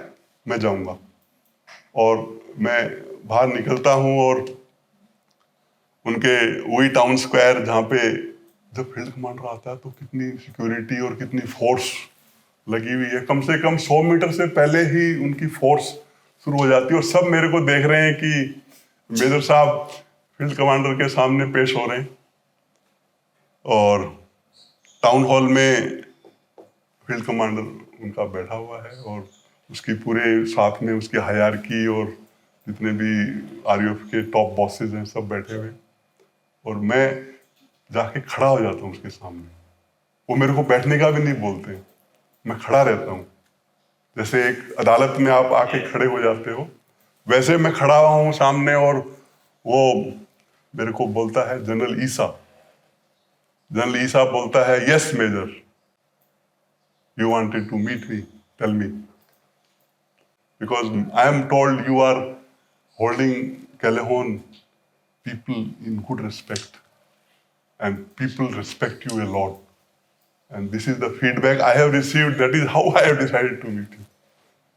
I mean, that was one compliment which I think I today also, like when I remember, I get too emotional to hear that from their field commander, the highest man of RUF, to say that. And it was, I think, very heart touching, and I simply told him, I called him sir. I said, sir, I am here on a peacekeeping assignment, and my job is to try every possible way to resolve, to find a solution peacefully, because I am here for peacekeeping, and I am trying to do it from day one. And today also, I have walked up to you here to request you to agree to one request, which I have made to Colonel Martin, the brigade commander, a number of times, is that we are willing to go. You are also allowing us to go. Just let us go with our weapon, and we will walk out, because that is all I am requesting. Nothing more than that. And he thought for a minute. He was into silence for at least 1 minute. वो सोचने लग गए, तो मुझे लगा शायद कुछ positive बात बनने वाली है। तो कि जो हमारे सोल्जर्स मरे हैं, वो भी, उनकी भी तो जान है, उनकी भी तो फैमिलीज हैं, उनके भी तो बच्चे हैं, उनको क्यों मारा गया? 1 मिनट सोचने के बाद उसने ये बात बोली कि जैसे बाकी कंट्रीज के सिपाही गए हैं वैसे ही आप जाओगे, हम हथियार। एंड ही टोल्ड मी कि आप लोग यहाँ पे कैलेहोन में अच्छा काम कर रहे हैं, लेकिन मैं एग्री नहीं होऊंगा। क्यों? क्योंकि मेरी जिम्मेदारी, मेरी जवाबदारी मेरी फोर्स के लिए भी है। उसके बाद आपको मालूम है, ये आखिरी रास्ता था, हमने खनका के देख लिया, समझ में आ गया कि अभी तो सिपाही, डिप्लोमेसी के ऊपर सिपाही को ही लड़ना पड़ेगा। क्यों? क्योंकि एक आखिरी रास्ता जो मेरे को उम्मीद थी, उम्मीद की किरण, वो भी बंद नजर आ गई, और मैंने उसको थैंक यू वेरी मच बोला। इससे पहले कि लेफ्ट राइट वाले मुझे पकड़े, मैं वापस अपने, इससे पहले वो सोचे कि क्या करना है, थैंक यू वेरी मच बोल के मैं वापस कैंप में आता हूँ। और वहाँ से फिर तैयारी शुरू हो जाती है कि अभी आखिरी रास्ता बंद है, अभी एक ही रास्ता है कि सिपाही wins and he has to fight. और अभी जो दूसरा हेड तो था डिप्लोमेसी वाला, उस हेड को निकाल के अभी वो सफ़ेद कफन सर के ऊपर और मैदानी जंग में उतरना है। तो ये कई इंसिडेंट हैं जो कि आज याद करते हुए भी लगता है कि शायद वो समझ जाता, क्योंकि ऑपरेशन में आरयूएफ के बहुत कैजुअलिटीज हुए हैं। इस ऑपरेशन में हमने मेरी कंपनी का एक हवलदार कृष्ण कुमार शहीद हुआ। आज भी मेरे को इस चीज की तकलीफ है, पर आरयूएफ के कम से कम भी 150 से 200 जवान मारे गए इस ऑपरेशन में।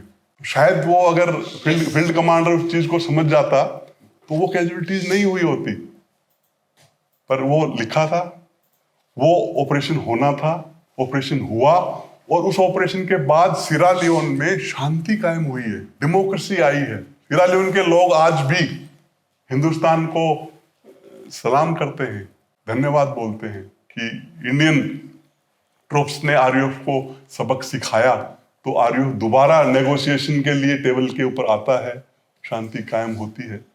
ये एक टैक्टिकल लेवल पे विक्ट्री नहीं थी, ये पूरे स्ट्रेटेजिक नेशनल लेवल पे, लेकिन उसका हम कहीं ना कहीं बाद में फॉलो अप नहीं कर पाए। नहीं तो आज भी मैं मानता हूं कि अगर हम सिरा लियोन के साथ में अपने रिलेशनशिप को इस ऑपरेशन को लेकर के आगे बढ़ाएं, तो हमारा आपस में people to people cooperation, trade, economy, काफी कुछ संपर्क जुड़ सकते हैं। और हमारी सिरा लियोन के साथ में जो दोस्ती है वो हमें एक गेटवे दे देगी पूरी वेस्टर्न अफ्रीका के लिए। बहुत बड़ा एक आई वुड से स्ट्रेटेजिक लेवल की विक्ट्री को हम एनकैश नहीं कर पाए हैं। अभी भी वक्त है, अगर हम करना चाहें तो कर सकते। सर सो ये फाइनली जो ऑपरेशन खुखरी सर, इसका क्या प्लान बना था और एग्जीक्यूशन कैसे कैसे हुआ सर? एक्चुअली द प्लान जो इसका बना था वो फोर्स हेडक्वार्टर जो कि फ्री टाउन में था सर, और बटालियन हेडक्वार्टर जो दारू में था, और इसके क्राइसिस के बाद में एक जैसे सेक्टर हेडक्वार्टर उसको भी मूव किया गया था जो कनीमा में आ गया था सर। यहाँ पे इसका प्लानिंग जो भी बना था वो हमारे को रेडियो सेट पे पास डिटेल करना बड़ा मुश्किल था, क्योंकि इसमें लीक होने के चांस। तो अभी भी मुझे याद है कि रेडियो सेट के ऊपर बहुत ही कोडेड लैंग्वेज में शुद्ध हिंदी में जो है बातचीत होती थी कि आरयूएफ पकड़ नहीं ले रेडियो ट्रांसमिशन को कि क्या प्लान बन रहा है। और मेरे को नीड टू नो बेसिस में इतना ही बताया जा रहा था कि हेलीकॉप्टर्स चिड़िया आएंगी इतने बजे, और चिड़िया में जितने भी हमारे ये जो मेहमान हैं इनको आप निकाल देना, माइलॉब्स। और उसके बाद में जो है आपने वहाँ से ब्रेकआउट या जो भी है ना घेरा तोड़ के निकलना है, और रास्ते में आपको नुमाइंदे मिलते जाएंगे, लेकिन कितने तादाद में कहाँ कौन नुमाइंदे मिलने वाले हैं इतने डिटेल्स मेरे को भी शेयर नहीं किए जा रहे थे, क्योंकि रेडियो ट्रांसमिशन पे बात हो रही थी। कितने दूर आपको अकेले जाना है बाहर निकल के, वो पता था सर आपको? वो मुझे मालूम था, कैलेहोन से ब्रेकआउट मैंने करना है कि कैलेहोन का घेरा तोड़ के आपने निकलना है। ये मेरे लिए एक बहुत इंपॉर्टेंट ऑर्डर था। उसके बाद आपको नुमाइंदे, क्योंकि ये नहीं करते तो, और यही सबसे इंपॉर्टेंट कड़ी थी इस ऑपरेशन में, उस घेरे को तोड़ के निकलना। और जो मेरे दिमाग में थी कि भी सबसे पहले मैं जो, क्योंकि टाउन में मैं घूमता था तो मेरे को मालूम था कि रेडियो रूम कहाँ है आरयूएफ का, आरयूएफ का रेडियो रूम कहाँ है, आरयूएफ का क्वार्टर गार्ड कहाँ है जहाँ पे आरयूएफ के हथियार रखे जाते हैं। क्योंकि हमारे जैसे आर्मी में क्वार्टर गार्ड होता है, उनका भी क्वार्टर गार्ड था। तो ये दो टारगेट मेरे थे कि ये सेक्टर हेडक्वार्टर का या फोर्स हेडक्वार्टर का प्लान में शामिल नहीं थे, लेकिन मेरे प्लान में थे कि जब मैंने जाना है तो उससे पहले क्वार्टर गार्ड और रेडियो रूम आरयूएफ का टारगेट करना है, क्योंकि ये दोनों अगर मैंने टारगेट कर दिए तो न तो वो हथियार निकाल पाएंगे और न ही वो अपने रेडियो ट्रांसमिशन से मैसेज से कोऑर्डिनेट कर पाएंगे। और इसके अलावा जो तीसरी चीज थी मेरे पास वो थी सरप्राइज, कि आरयूएफ को हवा नहीं होनी चाहिए कि कल ऑपरेशन होने वाला है। Surprise is the biggest factor in any operation, और इस ऑपरेशन में तो सरप्राइज बहुत जरूरी था, क्योंकि आरयूएफ को अगर हवा लग गई तो घेरा इतना मजबूत हो जाएगा कि आप मतलब घेरा तोड़ नहीं पाओगे। तो सबसे पहले मैंने जैसे 15 जुलाई को सुबह 4 बजे ऑपरेशन होना है, 14 जुलाई को शाम में जैसे मैं जाता था वैसे ही मैं टाउन में गया हूँ और मार्टिन से मिला हूँ। और उस दिन मार्टिन लाइबेरिया से होके वापस आ रहा था, तो मार्टिन ने मेरे को बोला कि I am carrying a drink for you major, क्योंकि हमेशा मैं ही ओल्ड मॉन्क ले जाता था उसके लिए। तो उस दिन उसने बोला कि major I am carrying a drink for you, please take it. I said no, we will have a drink together. उस दिन हमने एक साथ में वहाँ 14 जुलाई को शाम में अच्छा सर, वाओ ड्रिंक लिया है पापा की माँ के घर में जा करके। Sir, I told will go to पापा की माँ। उधर कैंप में तैयारी चल रहा है। उनको बड़े जूते पड़े होंगे बाहर। यार तुम शाम को पार्टी करो तो पता नहीं है अगले दिन ये बोरी बिस्तर बांध के तुम्हारी निकल गया पार्टी सब करके चला गया। और ये सरप्राइज का सबसे बड़ा हिस्सा था कि उनको नहीं, होश में हवा में कुछ खबर नहीं होना चाहिए कि सुबह 4 बजे क्या होने वाला है। तो उस शाम में पापा की माँ, मार्टिन और मैंने we had a drink together and to the extent अभी भी मेरे को याद है कि इतना इमोशनल मैं हो गया था कि जब वहां से निकलता हूं तो I hugged Martin and said Martin I will miss you. उसको भी पता नहीं चला होगा कि ये तो किस बात में बोल रहे हैं। तो ये एक सरप्राइज का हिस्सा था। और उसके साथ साथ हमने जो भी तैयारी करना था वो लास्ट लाइट के बाद, तो शाम में वहां से आने के बाद वापस कैंप में आकर के फिर जो भी तैयारी, ताकि उनकी नजर के अंदर आप नजर नहीं आए कि आप क्या कर रहे हैं। तो लास्ट लाइट के बाद में वो तैयारी शुरू होता है। और जो एक घातक प्लाटून मैंने तैयार किया था इन 75 दिनों में। एक घातक प्लाटून को घातक प्लाटून यूएन का हिस्सा नहीं होती है, पर हमारे सिलेक्टेड बॉयज को इकट्ठा करके हमने पिछले 75 दिन में लगातार ट्रेनिंग करके एक घातक प्लाटून तैयार किया था। और उस घातक प्लाटून को ये टास्क था कि आपने बर्बाद करना है रेडियो रूम और क्वार्टर गार्ड। वो भी कितने बजे, ठीक जो है हेलीकॉप्टर आने से 15 मिनट पहले सब कुछ सिंक्रोनाइज करके, हेलीकॉप्टर से पहले। हाँ, ताकि जैसे ही हेलीकॉप्टर आता है उसकी इंफॉर्मेशन जैसे उनको मालूम चलेगी, क्वार्टर गार्ड को वो भागेंगे हथियार लेने के लिए, तो वो उससे पहले आपका क्वार्टर गार्ड ही उड़ जाना चाहिए ताकि उनको हथियार नहीं मालूम, नहीं वो हासिल कर सके। Rocket launchers and radio room had to be blasted. जो घातक प्लाटून ने खुद जो एक्सप्लोजिव ले जा करके जो हमारे पास जो भी था उससे उड़ाया। और आपका ब्रेकआउट शुरू कितने बजे आप करते थे, कितने टाइम बाद में?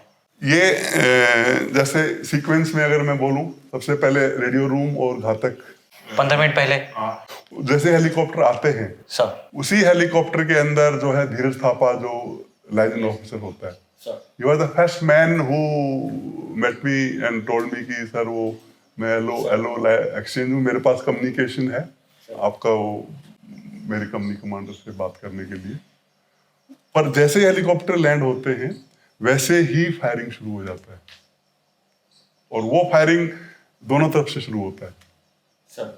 क्योंकि उसके बाद हमने निकलना है और उसी के साथ में हेलीकॉप्टर के साथ में ही बारिश शुरू हो जाती है। जब बारिश शुरू हो जाती है तो रेडियो सेट पे फोर्स कमांडर से बात होती है जो कहते हैं कि अभी ब्रेकआउट आप नहीं करना क्योंकि हेलीकॉप्टर्स आपको कवर नहीं कर सकते, हमारे जो Attack इंडियन अटैक है। Bad weather. हालांकि फर्स्ट लाइट हो जाता है इस पूरे माहौल में, लेकिन हमारे अटैक हेलीकॉप्टर्स फ्लाई नहीं कर सकते हैं क्योंकि बारिश। और तब तक फायरिंग शुरू हो गई, हेलीकॉप्टर्स आके निकल चुके हैं। तो I had no option but to say sir I have to break out, क्योंकि अभी अगर हम ब्रेकआउट नहीं होंगे तो शायद हो भी नहीं पाएंगे। क्योंकि सरप्राइज जा चुका है और घेराबंदी बढ़ता जाएगा। आज मैं जब पीछे देखता हूं तो शायद वो डिसीजन की बिना हेलीकॉप्टर्स के, बिना सपोर्ट के ब्रेकआउट होना एक आई थिंक बहुत इंपॉर्टेंट डिसीजन था, वरना शायद हम वहां से ब्रेकआउट होना बहुत मुश्किल होता। एक बार सरप्राइज निकल जाता है फिर नहीं कर पाते। और लाइबेरिया भी नजदीक है, आरयूएफ भी मोबिलाइज करके उस घेरे को इतना मजबूत करता। मोमेंटम भी एक चीज होती है सर जिसको आपने बिल्कुल इस्तेमाल किया sir, and that is very important. और इसके साथ एक चीज और मैं बोलता हूँ ना कि उस समय मेरे को आइडियाज पता नहीं कहाँ से आ रहे थे और भगवान कसम जो आ रहे थे मैं कर रहा था। और जब मुश्किल हालात होते हैं तो रास्ता कौन दिखाता है? भगवान दिखाता है। मेरे को कहीं दिल में आई कि यार ब्रेकआउट में तो रोज बाहर निकल रहा हूँ, पर हमारे जो ब्रेकआउट में निकलने वाले हैं लड़के, वो तो पहली बार ही निकल रहे हैं ना सर। कहीं न कहीं ऐसा कुछ करें कि सबका मतलब हौसला आसमान पे होना चाहिए। तो सबसे पहले तो जो हमारा वार क्राई था, भारत माता की जय, उस इंटरनेशनल माहौल में उससे बढ़िया वार क्राई हो नहीं सकता था कि जोर से भारत माता की जय बोल करके। और एक छतरी मेरे पास थी काले रंग की, उस छतरी को खोल करके और मैं चल पड़ा। वो छतरी, वो अम्ब्रेला आज भी मेरी यूनिट में एक है ना मास्टरपीस बना करके मोटिवेशन हॉल में रखा हुआ है आज भी। और वही अम्ब्रेला जो होता है एक मतलब मैसेज सबके लिए कि 7 फुट लंबा सिपाही है, ऊपर से 4 फुट छतरी है, वो लेके चल पड़ा है। मतलब वो माहौल ऐसा बना कि उसके बाद जो धावा और जो अटैक हुआ वो हिला देने वाला है। तो कई बार इस तरीके के जो दिमाग में आइडियाज आते हैं, और वो कैलेहोन का घेरा तोड़ना सबसे पहला स्टेप था। उसके बाद तो मतलब फिर मोमेंटम में ऑपरेशन चलता। कैसा तोड़ा ये? जब आप निकले होंगे, देयर वाज अ पोस्ट, कॉर्डन उन्होंने लगा रखा है, वहां पे बंदे हथियार के साथ है, आप लोगों ने उन पे फायर किया, भगाया, मारा? हमारे पास जो मैकेनाइज्ड इन्फेंट्री के अंदर हर सेक्शन में 2 रॉकेट लॉन्चर होते हैं। एक बीएमपी वेप होता है एक सेक्शन के पास। रॉकेट लॉन्चर्स बहुत थे, तो हमने रॉकेट लॉन्चर्स का मोबाइल फायर बेस बनाया हुआ था। ओके। कि ऊपर से फायर सपोर्ट नहीं है, आर्टिलरी सपोर्ट नहीं है, यस। अटैक हेलीकॉप्टर आने वाले तो उसका सपोर्ट भी नहीं है। तो फिर क्या करोगे आप डायरेक्ट फायरिंग वेपन का ही सपोर्ट लोगे। बिल्कुल fire and move sir. And fire and move incidentally the basic tactics, उससे बड़ी और कोई टैक्टिक्स है ही नहीं। जैसे हमने ब्रेकआउट किया है, रॉकेट लॉन्चर्स की वेव बोलो तो कम से कम भी 9-10 रॉकेट लॉन्चर एक साथ सर आगे चलते हैं, फायर करते हैं, 200 मीटर आगे जाते हैं, डिप्लॉय होते हैं, फायर करते हैं। इस तरीके से जो है कि आप आगे अपने कम से कम जो है डायरेक्ट फायरिंग वेपन्स को रखो, जो कि इतना अम्युनिशन आगे फायर करेगा कि अगले का दिमाग हिलेगा कि भाई क्या आ रहा है ऊपर आपके। बजाय इसके आप राइफल से धावा करो, एक आरएल हिला देती है आरएल सर। तो बहुत ही, और 10 आरएल एक साथ चलती हैं तो कितना एक वो है ना तहस नहस करने वाला फायर पावर बनता है। तो कई आइडियाज, जैसे मैं आपको बोल रहा हूँ, आइडिया पे आइडिया आते रहे, और जब कोई सपोर्ट नहीं है तो हमने डायरेक्ट फायरिंग वेपन को सपोर्ट बनाया। एक fire base, mobile fire base का कॉन्सेप्ट तो मैंने बाद में आके सीखा कि जो मैं कर रहा था वो मोबाइल फायर बेस था, लेकिन वो कामयाबी का एक बहुत बड़ा हिस्सा बना। कितनी दूर तक आप ऐसे गए sir, and what kind of resistance did you face? कितना रेजिस्टेंस है? मेन जो टाउन है, जैसे स्क्वायर पे मैंने बोला, जो चारों रास्ते आकर के टाउन स्क्वायर पे मिलते थे, हमको उसके बीच से निकलना था। हम जंगल के रास्ते निकल जाते तो बड़े आसानी से निकल जाते, वहां पे गाड़ियां थी ना। अगर पैदल होते हम सब तो हमने क्यों टाउन स्क्वायर में जाना है, हमने नहीं जाना, हम जंगल के रास्ते निकल आते। पर हमारी जितनी गाड़ियां हैं, जब हम निकले गाड़ियों में सब सामान लोड किया है, सब लेके आए। पहले मैं सब छोड़ने के लिए तैयार था, मैंने कुछ नहीं छोड़ा है। सब गाड़ियों में अम्युनिशन, स्टोरेज, टेंटेज, कंट्रोल स्टोर, सब कुछ लोड करके गाड़ियों के दोनों तरफ आप जो है मूवमेंट कर रहे हो। आगे आपका जो है एडवांस गार्ड मूव कर रहा है। एडवांस गार्ड कौन है? रॉकेट लॉन्चर्स, और एक बीआरडीएम हमारे साथ था। तो ये आपके एडवांस गार्ड में आगे चल रहे हैं। कम से कम भी हम इस तरीके से 1.5-2 किलोमीटर का फासला। एंड जब हम टाउन स्क्वायर में आ गए ना, एक हवलदार सतनाम सिंह हमारा घातक का जो सेक्शन कमांडर था, उसके पास रॉकेट लॉन्चर, और मैं उसको डायरेक्शन दे रहा हूं किसका? क्वार्टर गार्ड का, उधर फायर कर उसके पीछे से, पीछे खड़े होकर के। तो मैंने बोला फायर, तो अगर वो ट्रिगर दबा दे ना तो मेजर पुनिया तो मतलब खत्म। क्यों? क्योंकि रॉकेट लॉन्चर का बैक ब्लास्ट कितना होता है, हम तो भूल गए थे यार उस पूरे हाँ राइट, जद्दोजहद में कितना कुछ था आपके। उसने, हवलदार सतनाम ने मेरे को जोर से जो आवाज मारी, साहब जी पीछे से हटो। मतलब आप डायरेक्शन दे रहे हो मेरे को, ठीक है, बट मैं फायर कैसे करूं? पीछे से हट जाओ।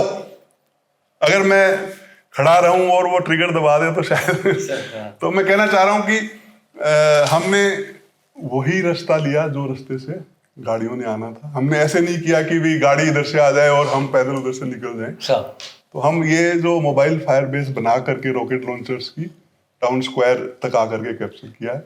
कितनी बड़ी कॉलम थी सर? कितने लोग थे, कितनी गाड़ियां थी? करीब 233 दोनों कंपनी के मिला करके। Sir that's huge. And come से कम भी 12-15 गाड़ियां, और लकीली 2 BRDM, एक आगे BRDM एक पीछे BRDM। तो काफी बड़ी तादाद थी। और इस सब लड़ाई के बीच में कहीं न कहीं दिल में एक तकलीफ ये थी कि भाई जब मैं बोल रहा था कि कोई फायरिंग नहीं होगी कैलेहोन में, कोई कैजुअलिटी नहीं होगी, वो सब चीजें रिकॉर्ड प्लेयर की तरह भी घूम रही थी कि यार तूने जो है वही कर रहा है आखिरी में जो शायद नहीं करना चाहता था। क्योंकि शांति सेना में गए थे तो ये था कि शायद कोई शांति से रास्ता निकले, लेकिन नहीं निकलता है। आपको एक सिपाही की ड्यूटी करना, और उस सिपाही की ड्यूटी में आपकी सबसे पहली ड्यूटी है आपके सिपाहियों का सेफ्टी। तो आज भी जब सोचता हूँ तकलीफ थोड़ा तो होता है कि यार ये नहीं किया होता शायद कितने लोग कैजुअलिटी हुए होंगे, including local people, not only RUF, civilians लोग भी थे। मुझे नहीं मालूम पापा की माँ उसमें कैजुअलिटी हुआ या जिंदा है, मुझे नहीं मालूम मार्टिन कैजुअलिटी हुआ या जिंदा है, तो सिस्टर कैजुअलिटी हुई या जिंदा है। तो ये सब याद करके कभी कभी भावुक होता हूँ, लेकिन जब भावुक होता हूँ तो फिर अपनी ड्यूटी को याद करता हूँ कि सबसे पहले मेरी ड्यूटी थी इट्स इन द गीतास। सिपाहियों को निकाल के लाना, सेफली लाना, इज्जत से लाना। धर्म अपना, सिपाही का धर्म, एक यूनिफॉर्म का धर्म कई बार ऐसी इमोशंस के ऊपर उड़ जाता है। सर ये एक बार अगर मैं दोबारा से रिकैप करूं तो चिनूक आए जिसमें माइलॉप चले गए सर, एंड कुछ लोग जो शायद मेडिकली फिट नहीं थे वो लोग चले गए। आपने ब्रेकआउट किया, एंड ब्रेकआउट करने के सर कब तक ये फायर फाइट चलता रहा, एंड कहाँ जाकर आपका किन किन के साथ लिंकअप हुआ सर? कैलेहोन से जस्ट बाहर निकलते ही, कैलेहोन मतलब टाउन स्क्वायर हमने कैप्चर किया। टाउन स्क्वायर से हम कैलेहोन से मुश्किल से मेरे ख्याल से 200 मीटर या 500 मीटर आए होंगे। वहां पे मेरे को स्मोक मिलता है sir, I mean white smoke. Is that big relief sir? मेरे को नहीं मालूम था कि यहाँ किसका है? लेकिन जब व्हाइट स्मोक, कहीं तो दिमाग में आया कि यार व्हाइट स्मोक तो ये तो हमको सिखाते हैं ना हर जगह कि हमारा लिंकअप जब होता है तो निशानी है सब। तो मैंने एकदम फायर रोक दिया, फायर बंद किया। उधर से देखा तो अपनी खुद की फोर्स की टुकड़ी आ रही है, और मेजर हरिंदर सूद जो 2 पैरा है सब, क्या टीम कमांडर, उसको जो गले मिलने में मजा आता है ना वहां पर जो लिंकअप, यस जब आप निकलते हो और पहला लिंकअप होता है, तो पहला लिंकअप हमारा 2 पैरा एसएफ से हुआ। और उससे पहले मेरी रेडियो सेट पे ना धीरज थापा के रेडियो सेट से हरिंदर सूद से बात हुई थी। हरिंदर सूद ने बोला था कि सर हमने अपना एरिया क्लियर कर लिया है। तो मैंने बोला था कि आप वहां से थोड़ा एडवांस शुरू कर दो कैलेहोन की तरफ, हम कैलेहोन से ब्रेकआउट कर रहे हैं। शायद ये इनको ड्रॉप किया था कैलेहोन से शायद 1.5-2 किलोमीटर पर वहां से जब मैंने रेडियो सेट पे बोला कि आपने अपना एरिया क्लियर कर लिया है तो हम यहाँ से ब्रेकआउट हो रहे हैं, आप कैलेहोन की तरफ एडवांस करना शुरू कर दो, तो ये शायद 1 किलोमीटर के करीब आ गए थे। उस हिसाब से हम 500 मीटर जब कैलेहोन से बाहर आ जाते हैं तब 2 पैरा एसएफ से लिंकअप होता है। और उस लिंकअप के बाद अगला लिंकअप हमारा 18 ग्रेनेडियर्स की कंपनी से होता है। एंड वो कितना डिस्टेंस था सर? वो करीब 10-12 किलोमीटर, एक गांव था गेहूं, और उस लिंकअप में तो फोर्स कमांडर खुद हेलीकॉप्टर से वहां लैंड होता है। अच्छा, this is I admire Colonel Jetli for this. During the operation, he landed himself during the operation in a helicopter to motivate everybody. And इस बीच में सर फायर फाइट कोई उन्होंने कोई एम्बुश वगैरह लगा रखे होंगे? अम्बुश ऐसा था कि सबसे पहले तो हम निकल गए ना, तो आगे से कुछ नहीं हो रहा था। क्यों? क्योंकि जब तक उनको होश आया यस, सिर्फ हमारे पीछे से चेज कर रहे थे। और यहाँ एक और इंसिडेंट है जो मैं बड़े शॉर्ट में बताऊंगा। जो मेरा घातक प्लाटून कमांडर जो हमने ट्रेन किया था, कैप्टन प्रशांत भैया, सर जब हम प्लान कर रहे थे मैंने बोला टाउन स्क्वायर कैप्चर करोगे, उसके बाद लिंकअप होगा, लिंकअप के बाद आप रियर गार्ड का काम करोगे। उसको गुस्सा आ गया, he got annoyed with me कि सर मेरे को 75 दिन से आपने रगड़ा मार रखा, आप बोलते हो rear guard. I said don't talk to me, बात मत कर मेरे से, बात करना ऑपरेशन के बाद। क्यों? क्योंकि टू पैराएसप से लिंकअप के बाद फ्रंट में जो एडवांस गार्ड का काम तो टू पैराएसप ने ले लिया, रियर गार्ड का काम घातक प्रशांत दैया।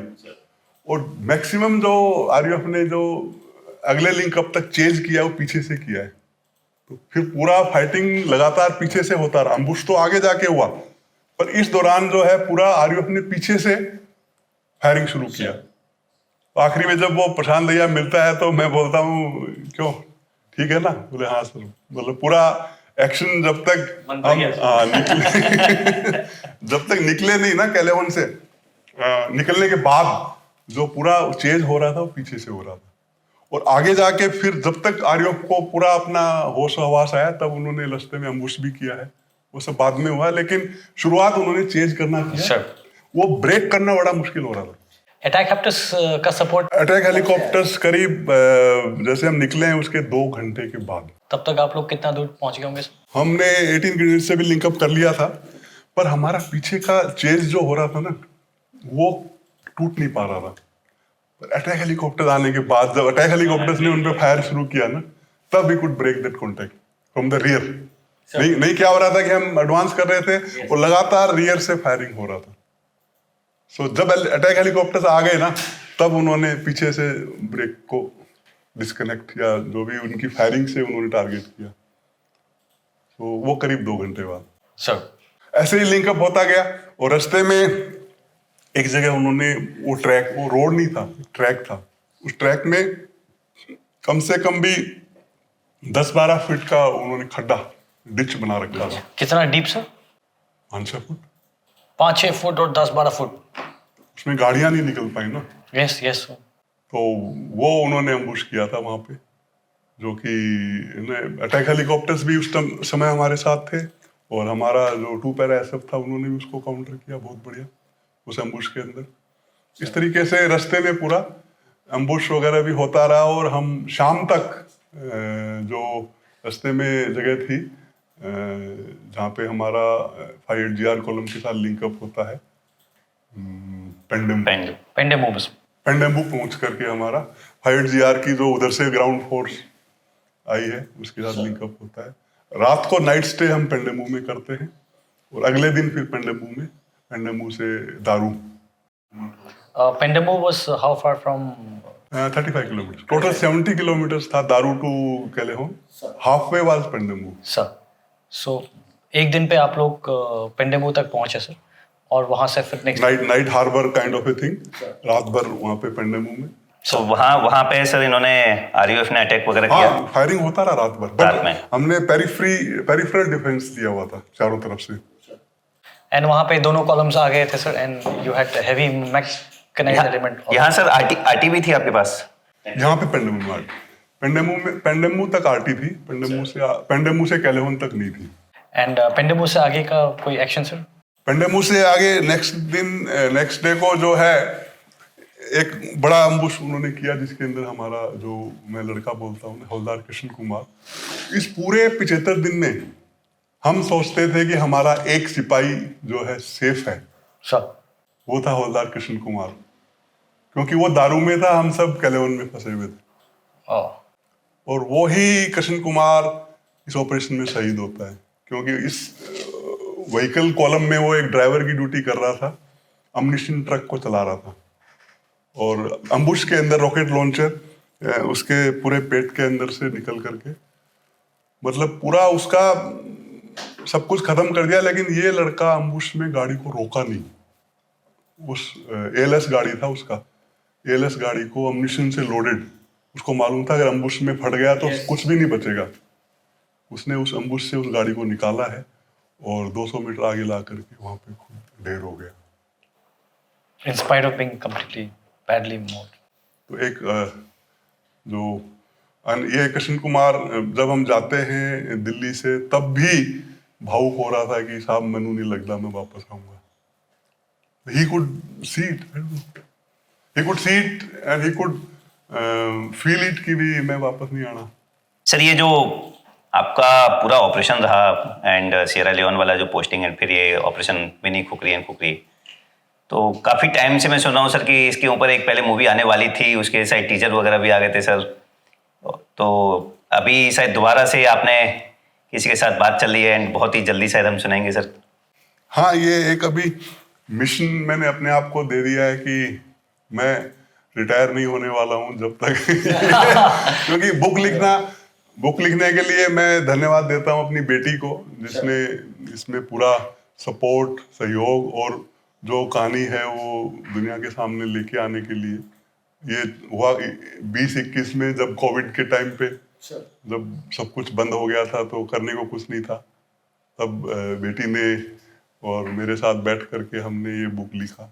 अभी एक ही मिशन है कि ये अभी भी बहुत कम, क्योंकि बुक पढ़ने वाले लोग कम हैं. Sure. तो ऐसा कुछ हो कि अपने देश को मालूम चलना चाहिए ना. इतनी बड़ी कामयाबी, सक्सेस स्टोरी, सिल्वर जुबली 25 साल हो रहे हैं, लोगों को नहीं मालूम है. तो माई नेक्स्ट मिशन जैसे हम आर्मी में बोलते हैं, वो है कि एक पिक्चर बनानी है और वो पिक्चर के जरिए शायद जितना लोगों को मालूम चलेगा वो एक बुक से नहीं मालूम चलेगा. तो उस मिशन पे मैं लगा हुआ हूँ और बहुत जल्दी इसकी ऑफिशियल अनाउंसमेंट भी होने वाली. मैं अभी ज़्यादा नहीं बोलूँगा, मैं प्रोडक्शन हाउस का नाम बोल सकता हूँ क्योंकि that is part of our integrity pact. लेकिन होने वाला है, ये होगा. क्यों काफ़ी मेरे पास फ़ोन आते हैं जो मेरी कंपनी के जवान थे कि साहब आप बोल रहे थे पिक्चर बनेगी, कब बनेगी? मैं बेटे बनेगी और 100% बनेगी, हम लगे हुए उसके ऊपर. तो शायद भगवान ऊपर आशीर्वाद रहना चाहिए, ज़रूर बनाएंगे. सर आशीर्वाद तो मेहनत करने वालों के साथ हमेशा रहती है सर. एंड जो आप लोगों ने किया है, दिस इज एक्चुअली मतलब